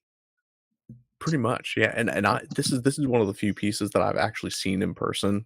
Hmm. It's crazy. His Oh, Exodia is like so beautiful. good. Um, yeah, I mean, just like the tone shifts and like it looks and feels organic. It's so amazing. Yeah, fantastic work here. We're gonna be talking about him for a little while. Yeah, Oh, like I Ricky. said, oh, yeah, yeah, and it's so funny because, and I made the joke with you earlier, right? Because the first time I met Ricky was at, was last year at the Hobbytown show, and Hmm. it was like, "Oh, won 3 categories and placed in 3 others," and I was like, he That's his like single-handedly stole the show. yeah, Uh, that's his bit, right? He like I'm gonna blank it and then see how well I can do, and then just see. which and what I think is hilarious here is that, like, of all of the categories he placed in, it's like not one of them was Gundam. Yep, Gundam's competitive this year. I mean, it was you know you can't rush him. Not this one, not this year. So No, no, not at all. And I love that this is one of the great things about, the fact that you went out and got a lot of these photos is that all of these photos are straight from Ricky himself, and so they have yeah, that his distinct style. photography style, Yeah, which yeah, he and I have talked about it is so awesome. Just the lighting and, yeah. people question whether these are even model kits or whether these are like Really? CG or something like that. They're real, man. They're beautiful. On that note, though, like everybody I reached out to in the last 2 days who sent me photos, thank you. Yes, thank you. You literally made this show. Yeah, literally. This one blew me away because Oh, man. when I first saw this on Instagram, I was like, "My man's out here building motorcycles?" Mhm. Like, and so this This kind of was was the like one he was the most proud of. He put a lot of work into this bike. I mean, he brought it to our IPMS meeting. So I saw it 2 or 3 weeks ago, and like he did so much work to this thing. And this photo really does it absolutely no justice. It looks kind of flat in this photo. This thing pops. It has so much color, so much gradation, so much metallics. I mean, the just all the work he put into this thing. It really is beautiful and absolutely deserved that first medal. oh yeah. I mean, like just looking at like the panel where the seat meets the rear of the motorcycle, like you can Hmm. see where it just almost looks like where dirt would collect Yeah, from someone sitting on it, he and hand the scribed difference. that, by the way. That panel where the dark blue switches to the light blue. He hand scribed that freehand. He's like, it's That's supposed to have a nuts. panel there, so I'm gonna put one. I don't know what's gonna happen, but we're gonna do it. It's just like, Man, you tell me stuff like that, and I'm like, "Jeez, yeah, unreal." And Ricky's then, yeah, I he's a mean, beast. you can see, like, the dirt around, like, some of the, like, right here around that nut that Hmm. attaches that bar, just wild. And like you said, the difference in textures between metallics Hmm. and flats is so sweet. If you ever get the chance to talk to him about it, he actually has a really cool story for it, and he has like a whole world built around this bike as to why it exists and look the way that it does. Because it's like a stock bike that was modified, and I can't tell the story. So it's cool. If you ever get a chance to talk to him, get him on here, ask him about his bike. Ricky, if you're listening, get on here. No, I'm gonna reach out to him on IG about this because that's I need to hear that. First place again, go figure. Go figure. Ricky's got a submarine, That which this interesting. So last year he built a submarine that was crazy, and I think he placed second with it. He was like, I didn't think I was gonna place with that. He's like, I just went out there, and that was the first time he kind of did this, where he blanketed other categories, and they loved the sub. So he went back to it and did the second one, and this one's even better. And he went first. So it's fantastic. I mean, and I always love in all of his pieces because obviously he had the Suzuki decal on the motorcycle. He's got I'm totally gonna butcher the pronunciation, but the Fendauge decal on the sub. He's very meticulous um about like realistic looking branding and decals mhm, on pieces. yeah, Uh, I mean, even like the fishmonger truck. That so good. like the menu on that thing looks insane. Which again, we're talking about other builds that he's done. Um, Yeah, but that's I think that's if I had to nail down like okay, what's Ricky's signature that like really kind of drives him home is just that commitment to realism, yeah, especially on pieces like this that are not military, that are like more what's the word I'm looking for? Like I don't know, just like like real, lived in civilian. yeah, Does that real world. is that Yeah, really what I'm looking for? Is like civilian? It's probably. like yeah. So this looks so awesome. Yeah, Um, it's a great build. It looks great on the table. It glows on the table. It's fantastic. and so I can't get a gauge for the size of this. How big is it in Um, person? it was kind of probably about like that. So If that makes, let's see, do I have anything referenceable? Like it's probably a little bit smaller than this can of Mr. Surfacer. And it's not very big. so that makes it even more impressive because it Yeah, looks massive. yeah. It looks like a really big, you know, Here we are in the sci-fi and robot figure category. Ricky took again. second here Yeah. with this samurai piece, which I It's mean, a 5-star stories. yeah, Another one. Yeah. Yeah, this was his Cerulean project last year, I believe. He put out a lot of Mhm. work into this one. It was really cool. And again, it has the same qualities as the Exodia in that, like, you know, the gradient work, like the shading looks fantastic. It does look it's got this almost organic, lifelike Yeah. appeal to it. And again, it's one of those things where these photos, like I swear, and I'm sure he gets this all the time, where it's like you look at this photo and it's like, is that AI generated? Like that. But then you look closely enough at it and you're like, no, it has five fingers. It's good. This is real. Yeah, there you go. You got to check it for the fake.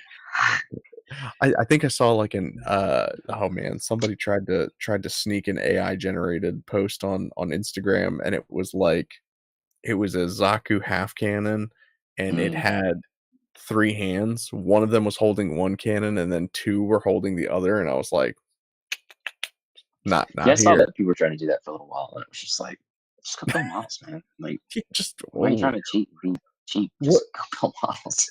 that is the stupidest thing to try and like earn street Yeah, cred on. Like, yeah. but Cool. what are you gonna Cool. do? What are you gonna do? This Uh, one. This one. what can I say about this piece? What can we say Uh, about this? The best part of this, I know what I can say about this. The best part was that he got a 72-year-old man to say Tony, Tony, Chopper in a room full of people on a microphone. oh my gosh, That was Tony great. Tony Chopper. I mean, dude, the, again, like obviously the shading looks fantastic. Yeah. Tell me a little bit about the miscellaneous category because obviously, we've talked a lot about categorization just Mhm. tonight. The How do miscellaneous we? one is like it's a weird catch-all where it's like if you can't put something somewhere, you can put it in miscellaneous. And it is split between plastic and paper, I believe. I might be wrong. I might be thinking of Interesting. another category. Um, but this one placed in miscellaneous. I believe we have another one that placed in miscellaneous. Because you can just kind of like if you have like this guy, this is a perfect example. Like, where does he go? Does he go in fantasy? Does he go in vehicle? Does he go in ground? Like, what is it? It's just a weird little friend.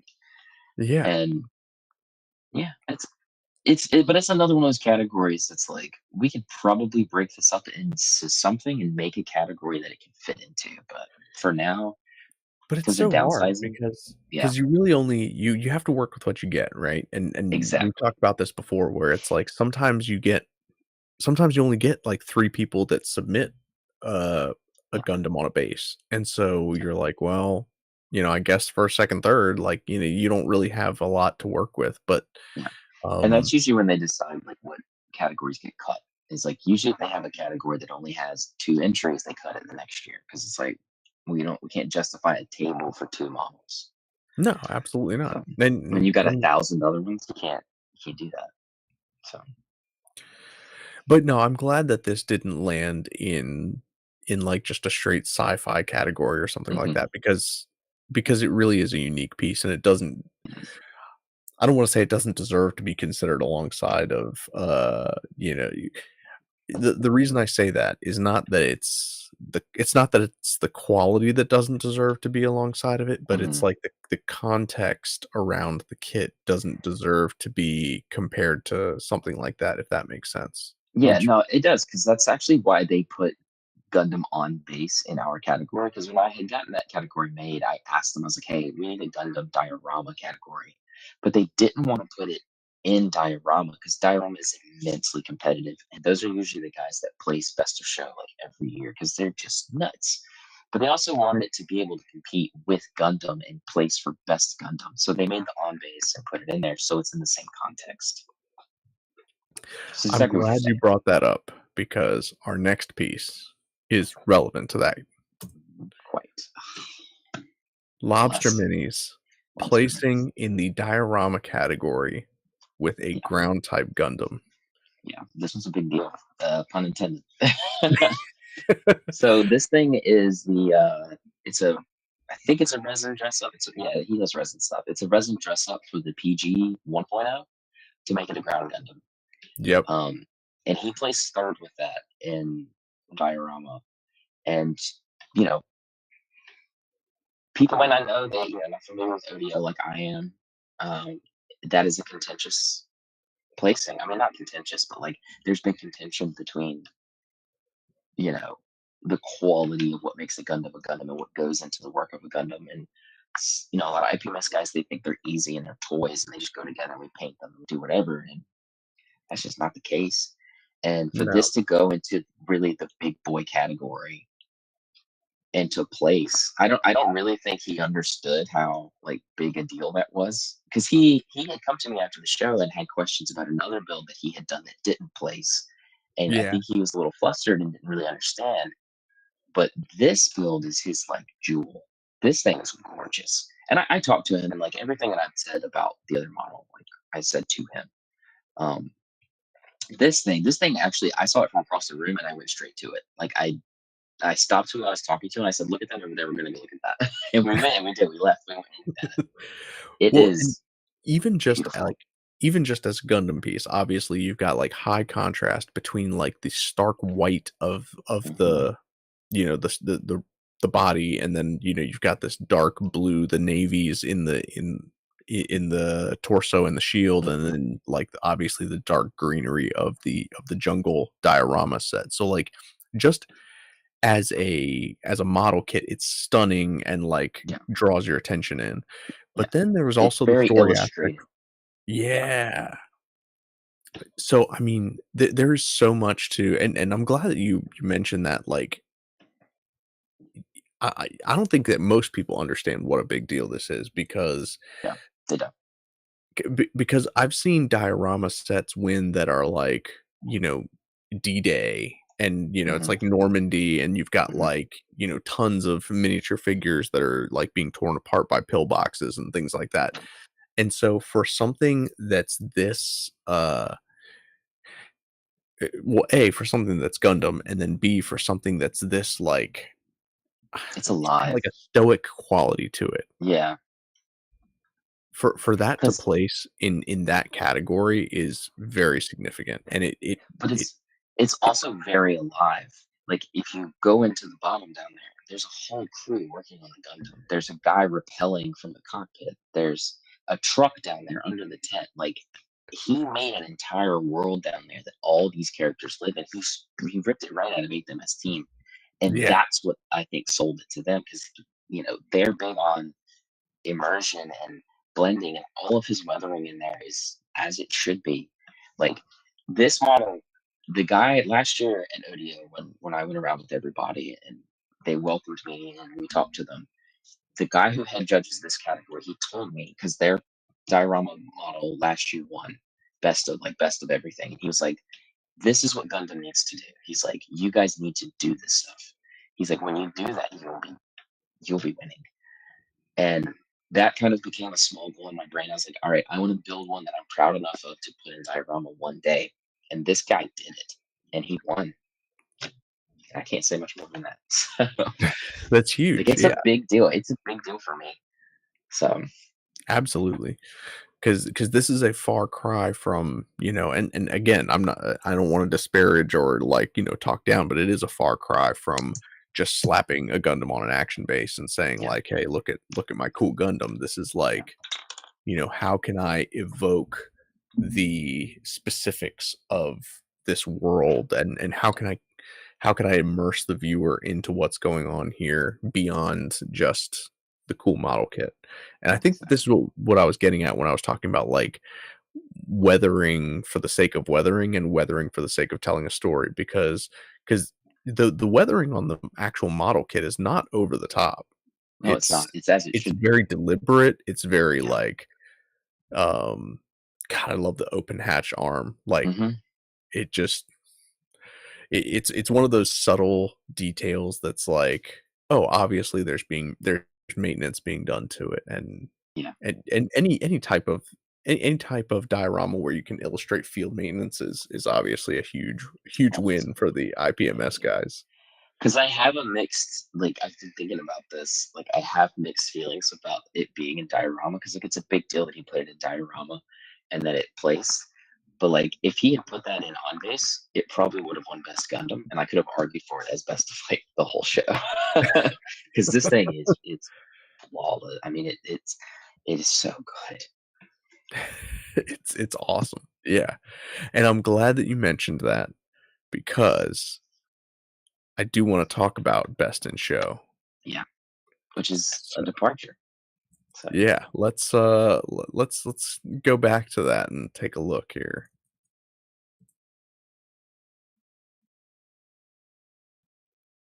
Best Gundam, baby.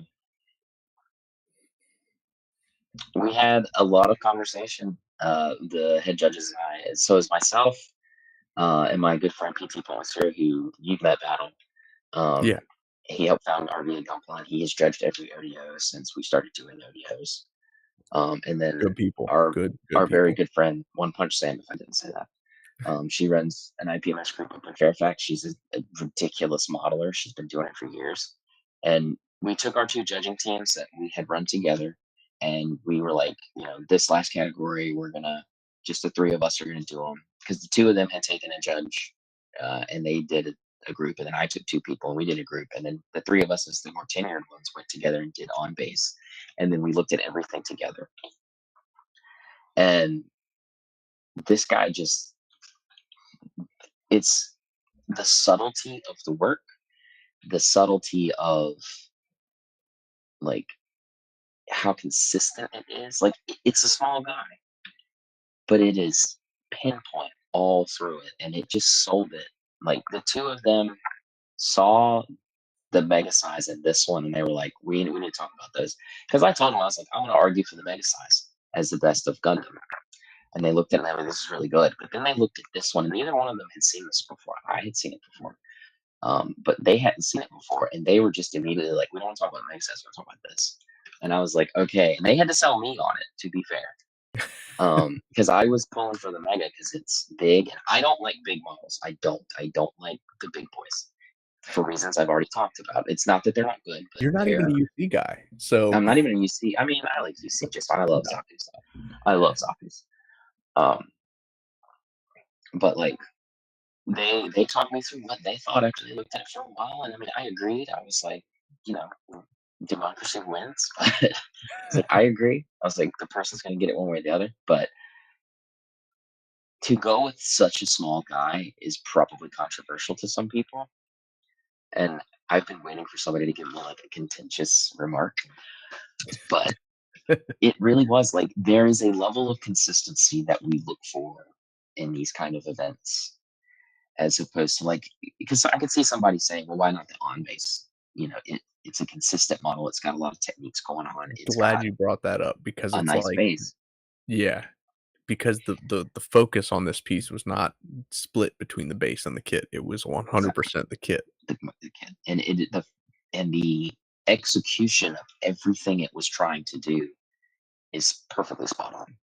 And that's really what we look for because all those kits that have won best of or first place, they had done all their basics for the most part flawlessly. They did all the techniques they put on top of them are as close to flawless in that category as they can get. So but then you pull all five of them out and you look at them all individually and like, okay, this is how we ranked this and scored that and looked at this over here. Of that, who's kicking the most butt? And this guy was just because of how small, like I said, I keep going back to how small it is. But I really have to stress how difficult it is to get that kind of detail work on such a small kit. I mean, the weathering is so hard to see in photos. In person, you can see it, but the amount of weathering that he was able to get in such tiny, tiny little details is just it's crazy. That's And to something keep that, the like, color, IPMS guys don't I don't think, they don't respect enough about that 1 to 1/44th scale yeah, category, because obviously everything in, military scale is I mean, what, at the smallest, it's 1/100th, but typically it's 1/35th, right? yeah, something like that. 1/35th. So, I mean, you're obviously working with but and of course the caveat to that is like, okay, even if you're working at like 1/60th scale Gundam, that's huge. But if you're It's working at huge. 1/35th scale tank, that's still pretty small, but it's Yeah, just large enough that like you can a splotch of paint is going to look like a splotch of paint. But Yeah. like when you're working at 1 to 144th scale like this, and it's a Gundam, so it's like this is supposed to be something that's 18 meters tall, and Hmm. you're having to recreate a texture that would be like the size of your hand. That is incredibly It is difficult to incredible. to And that was what express. I talked to the other head judges about when they came and looked at it, because they kind of looked at it like, this is the little one, this little guy. And I was like, getting the effects that they have on this in this scale at that size is extremely difficult. Because usually when you do weathering on HGs, and I mean, I couldn't do that. I couldn't. Um, to get that kind of texture and to get that kind of look and to keep the color in the paint, it's just boggles the mind. Chris is such a talented hand painter, because like this is a mix of airbrushing and hand painting, and it's just the Yeah, dude really he put the love in, and that's what we look for. I'm glad you mentioned that because it really is a blend of techniques. Like there are some fantastic airbrushers out there that like that's just all they do. And Me. and so it's like, maybe you're solid with some masking tape and you can like do these really clean lines and stuff. But when you're creating a kit like this that you're trying to express a lot of like wear and tear and you're trying to express a lot of that stuff, you I don't want to say you literally can't, but you literally can't do this 100% airbrushed. Yeah, yeah. No, I agree. There's a whole lot of like you can get it pretty much there, You but like gotta get in even there if with some sponge, you gotta get in there with, like, yeah, all you've kinds got to of do the different tools washes to and the express filters that. and all that stuff. And it's like one of the judges had brought up that like he was like, "Is this detail in this model? Did he make all that detailed or damage? Did it come like that?" Because they don't know. They're not familiar. And it's like, no, that's stuff on the model. I was like, but he played to what the plastic already had in such a way that it was, he just sold what he was trying to make in a way I haven't seen before. And that's, yeah, I mean, like, Gogu guy saying in chat is like, "You gotta zoom in on the exposed panels and the broken panels because the way that Yep. the rust Yeah. spreads from the broken Yes. panels." It's one of those things where, I've described, like, in my day job, typically, I'll be, like, doing web development stuff, right? It's a lot easier to build a website from scratch than it is to edit somebody else's I'm website, sure. and I'm I sure. always talk about it as like trying to bake a cake in reverse. Like, someone hands you a finished cake and says, like, "Hey, can you, like, make some tweaks to this?" And it's like, "I don't Yeah. know what they did to make this." So Exactly. when you have a kit like this, and that's why I talked about it earlier, where it's like the Doan Zaku, it does have some pre-weathering done to it, like, the mold of it obviously has some broken panels and stuff, but that actually, in a way, makes it a little bit more difficult to work with, Mhm. because if you screw up, you can't just, like you can't just say, like, "Oh, I did that intentionally." It's like, "N Yeah. no," like, Exactly. it's supposed to have broken panels in very specific places, and so you're kind of, uh I always use the metaphor of playing soccer, right? Like, if Mm, you could use your hands in soccer, then it wouldn't be impressive when you score a goal because you're that's true.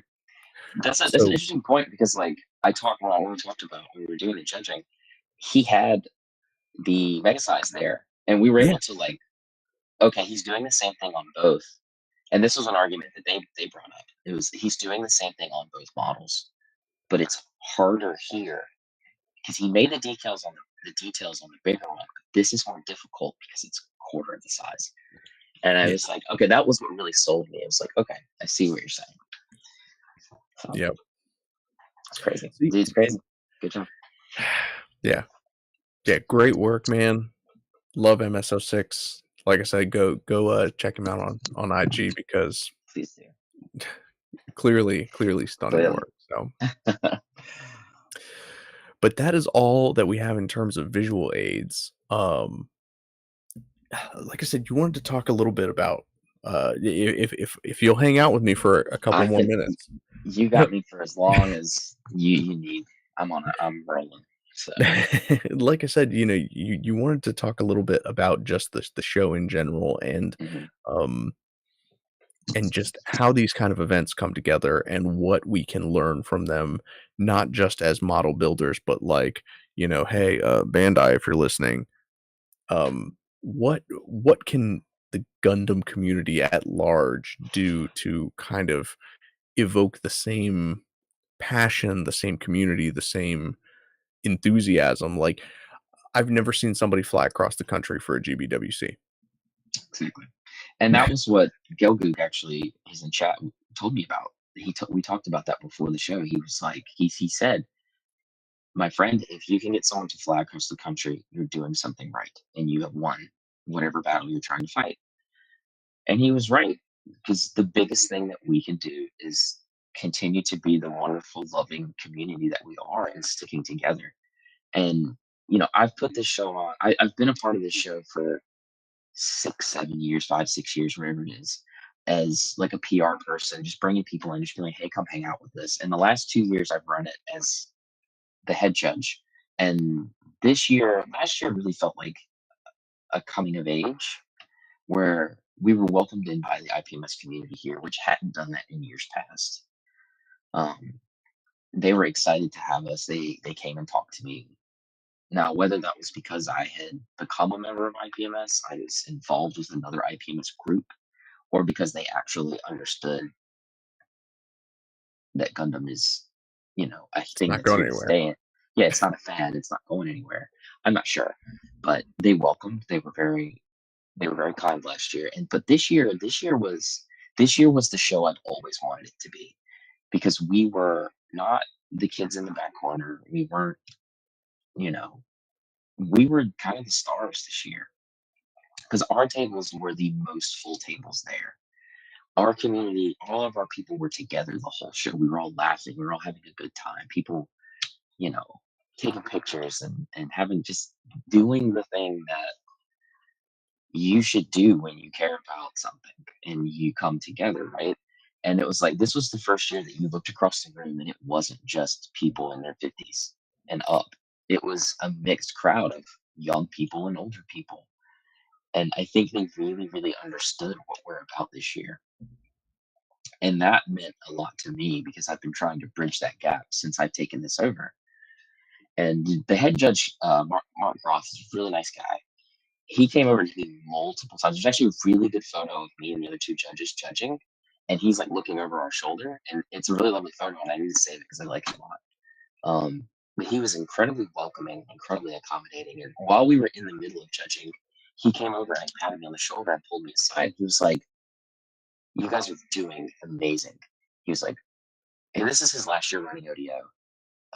Nick, I've already met the guy who's running it next year. He's Scott. I can't remember his last name, but it's a gentleman named Scott. He's a really lovely guy. He's already like, please talk to me. I want to learn more. I want to know more. He's like, please come hang out with us. Let's get dinner or something. But Mark came and he pulled me aside and he was like, look, you guys are growing. He's like, you're doing amazing. He's like, next year we're gonna get you guys 2 or 3 or 4 more tables. He's like, whatever you need, just let me know. He's like, I want to keep growing. I want you guys to keep doing this. He's like, you guys are, and he didn't say we were the stars, but he was like really, really blowing us up, because we killed it. And I felt that this year, as opposed to any other year that we've done this. I felt a maturity in not just like our club and our group, but myself as a leader in the show. I felt like I was part of the group, and the IPMS group, not the Gundam group. I felt like I was welcomed for the Yeah, first time, really.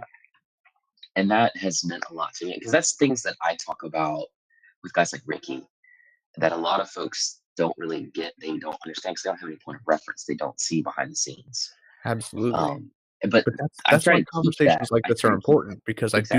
I do want people to understand, like, what a big deal this is, and the legwork that you're doing behind the scenes on some of this stuff, um because yeah, earning that respect is very difficult, and it's It's very very important. important. But that's like, I want to really stress, and it goes to what you asked a little bit ago. It wasn't just me earning that respect. It was us, the whole group, the collective.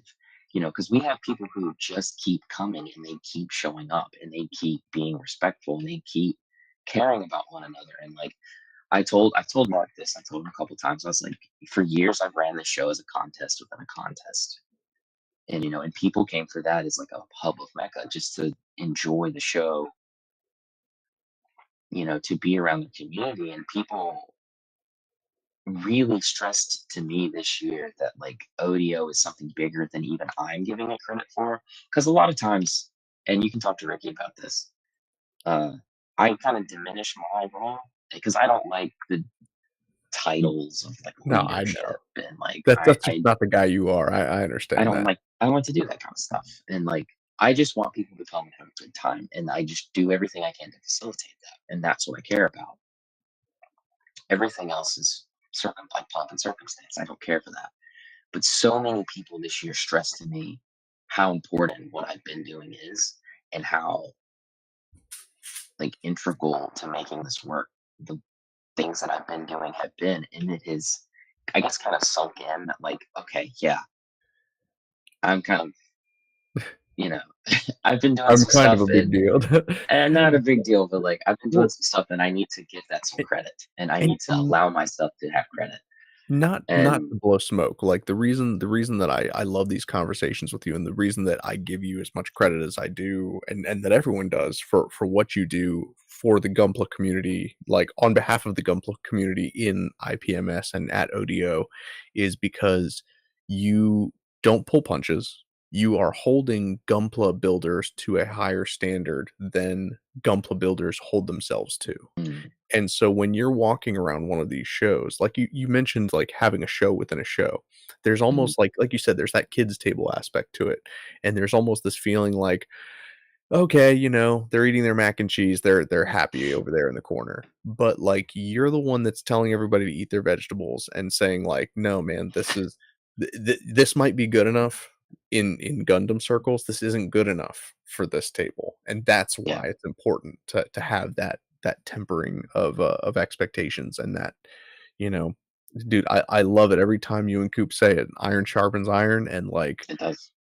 and there's by just understanding that Gundam builders, Gunpla fans are always going to be held to almost a higher standard than the IPMS crowd just by the nature of us being different. Mhm. That's a very important thing to do. And I think that by doing that, you have because you are expressing like these are the builders that we want to showcase as like the best of what we have to offer. By doing that, you have earned so much credit with that community. So, And that's what I've been trying to do is really show them that we have our chops, but we're also like our chops because a lot of the IPMS communities, like their chops are what matter. They go to the shows to beat each other, and we're so not about that.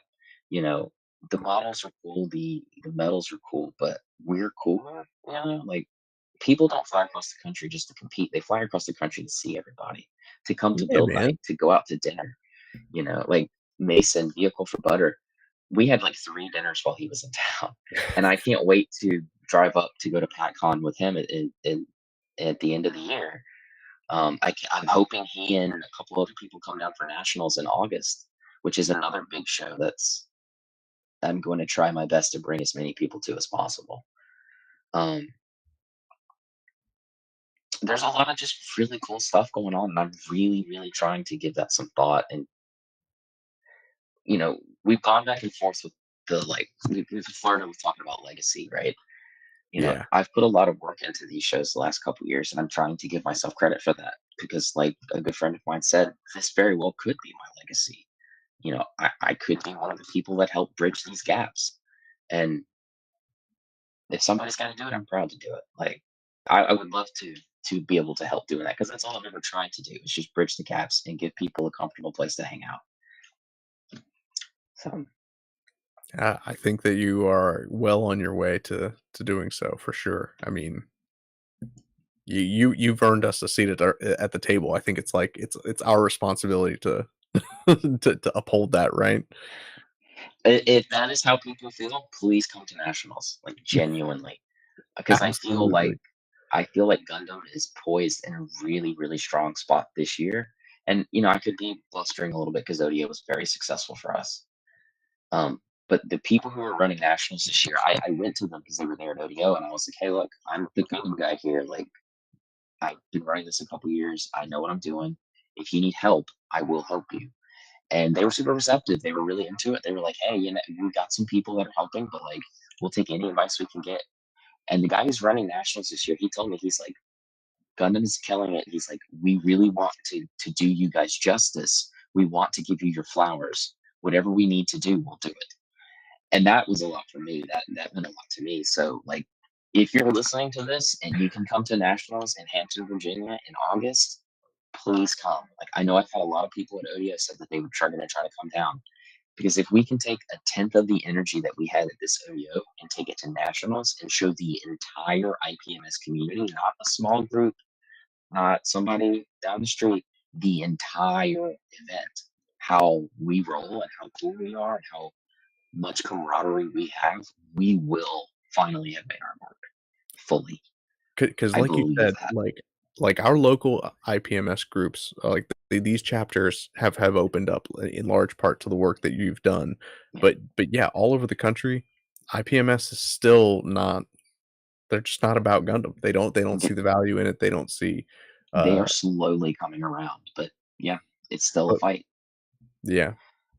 So yeah, don't to all of you people who said you'll try to come, don't try. Just come. Just come. Just come. I know it's just a 2 hour trip for me. It might be a lot longer for you, but like, please come. Seriously, please come. But Yeah, it's the same thing with like GBWC. I talked to a lot of people about that this weekend, and the energy that the community shares here when they come to ODO. You know, people talk to me about it being a hub, about it being a mecca, about it being this.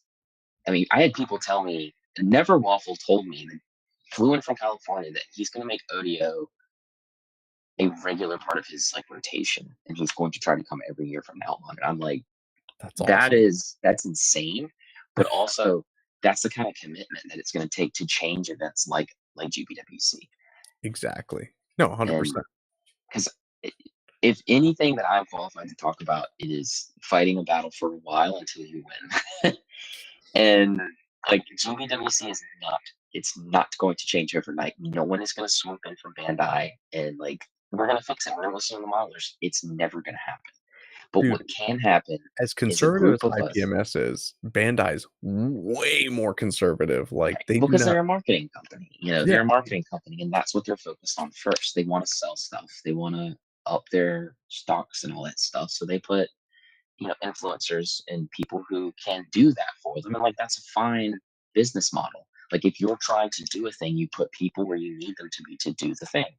There's nothing wrong with that. I see people all the time get pissed off at like this person or that person, and it's like, Bandai's just giving them an opportunity, they're taking it. yeah, But if we want to change that, it's gonna take people at the bottom working and working and working and working until Bandai pays attention to that. And as I can attest with IPMS, it can happen. It just takes time. yeah, exactly. Yeah, and yeah, you gotta be able to put up or shut up. You can't, That's right.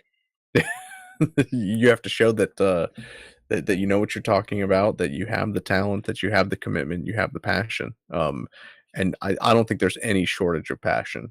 No, there's not. And it's just gonna take collective of people coming together. And like, genuinely, if anybody's watching this, whether it's live or later, and you work with a hobby town, please get in touch with me, because I really think that the connections that Bandai has with Hobbytown are our entryway to doing this. Because Bandai's, I mean, GBWC used to be like 5 live shows back before COVID. It was like, you go to Anime NYC and another con and then something on the West Coast, and that was all we Yeah, had as far as live shows. It was all online.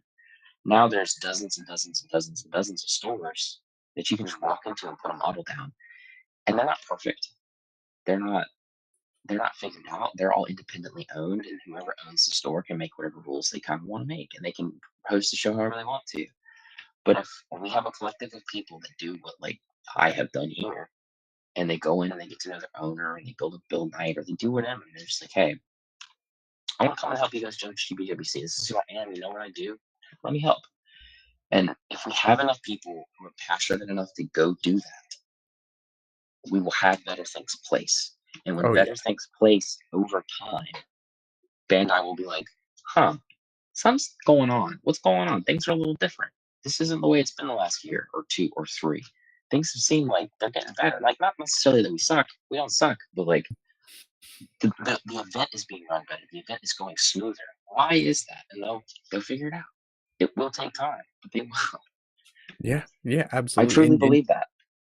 And one of the things you alluded to, I think, is actually one of the strengths is the fact that that hobby towns are, a franchise. They're locally owned, so it's like, Mhm. you're usually dealing with like a family business. You're not Yeah, dealing with like, it's not like going into a Dick's Sporting Goods and you're talking with like a bunch of corporate overlords. Like these yeah. are the people that live in your communities, and they want to serve the community. And so if you show them that like the community wants Gundam, they're Mhm. going to work with you to make that happen. Yeah. I mean, look at our store, man. Like, our store used to be 2 shelves of Gundam 7 years ago. Now we're a flagship. Yeah. And the thing that always bugs me when people come in from out of town, and I always talk them through it, is they'll come in and they'll say, "Man, y'all are so lucky for what you have here." Or they'll say something along those lines, and I'm like, "You say that Wish because me you luck, don't brother. know what work went into Yeah. getting this." We didn't just have this. I didn't walk in here and just have this. I built this. I helped build this. And, you know, it was work, but we have all this cool stuff now. And it just takes time. And people, if you want to, if you're passionate and you really care about it and want it to change, just put the love into it. If you build it, they will come. Amen, man. Absolutely. Let me get off my soapbox. Sorry. No, honestly, that's what tonight was about. Was Yeah. basically kind of expressing that. Obviously, we wanted to shout out all the fantastic builders that showed up to ODO, and congratulations, you guys. For taking home some silverware. Just stellar work that you guys did, and I do want to highlight that. But then this conversation was also about like Nick just hearing this and kind of hammering this point home. One of the things that I've heard recently is like people need to be reminded more often than they need to be told. And so Mm, if I could have you on every week to tell, the online communities as far as like Gunpla goes, to get out and to engage in your local communities. And if there isn't a local community to engage with, build it. I would, because that's so important and that's so vital to really getting what we want out of Gundam. Like yeah. if you're complaining about P Bandai prices, go to a You, hobby town, you're because going the right. only way that the only way that you're going to prove to Bandai that we deserve that stuff is to kind of put your money where your mouth is. So And look, they're looking to do the P Bandai HG wing kits as like regular releases this year. yeah, So, like, that's a pretty big deal. But I always tell people when they talk about, well, I wish I had this here. And like, it's not easy. I'm not going to say it's easy. no, I came from the battle of not making it. Wasn't easy. You need a place to meet regularly and 3 dudes that give a shit about being there every day or every week or bi-weekly or whatever. If you can start with that, all you need after that's time. That's all it takes. that's that's not hard to come up with. Come on, y'all know three You can do it. dudes. You can do. If you get 3 people that genuinely care about being there all the time, then you can build it. And then you just gotta be patient. Well said, man. All right, well, I am going to let you go for the evening. Are there any other parting words of wisdom that you want to share with us before we close out for the night? I will say what I said at ODO. We took our group photo, and then I held everybody for a second, and I said, "Thank you for coming, everyone. We have what we have at ODO because of each and every person in that photo who came and supported and just flew across the country, drove across the country just to be a part of what we have. And it's grown from a simple little thing into this potentially, you know, generation breaking, generation spanning phenomenon. And All right. we wouldn't have this without all those people. And I value each and every member of that community and my community and the whole community. So thank you. And thank you for having me on tonight. Let me soapbox for a little while. No, thank you for coming on and sharing that. And yeah, I'm going to be in this photo next year. I hope so. Hell or high water. And I hope that you guys listening will as well, because I want to meet you all and shake your hands. So, Yeah, man. well, thank you, Nick. As always, fantastic conversation. Sorry we went over, but like honestly, Hey, we man, kind of it's fine. needed to, because this is a Yeah, we very did. this is a fun and important topic It's to okay. it's near and dear to my heart. So, Yeah, and man. thank you, This will keep me thank burning for the next couple of days. So Same here. I'm about to like get back to work here on this kit. right? Um, but yeah, hopefully you guys enjoyed this evening's show. Thank you for sticking around with us, and we hope you have a wonderful rest of your week. Definitely come see us. You know, come see us Friday, Yeah, come hang out. and There's a seat for you. exactly. Yeah. So cheers, you all. Thank you. Have a good night.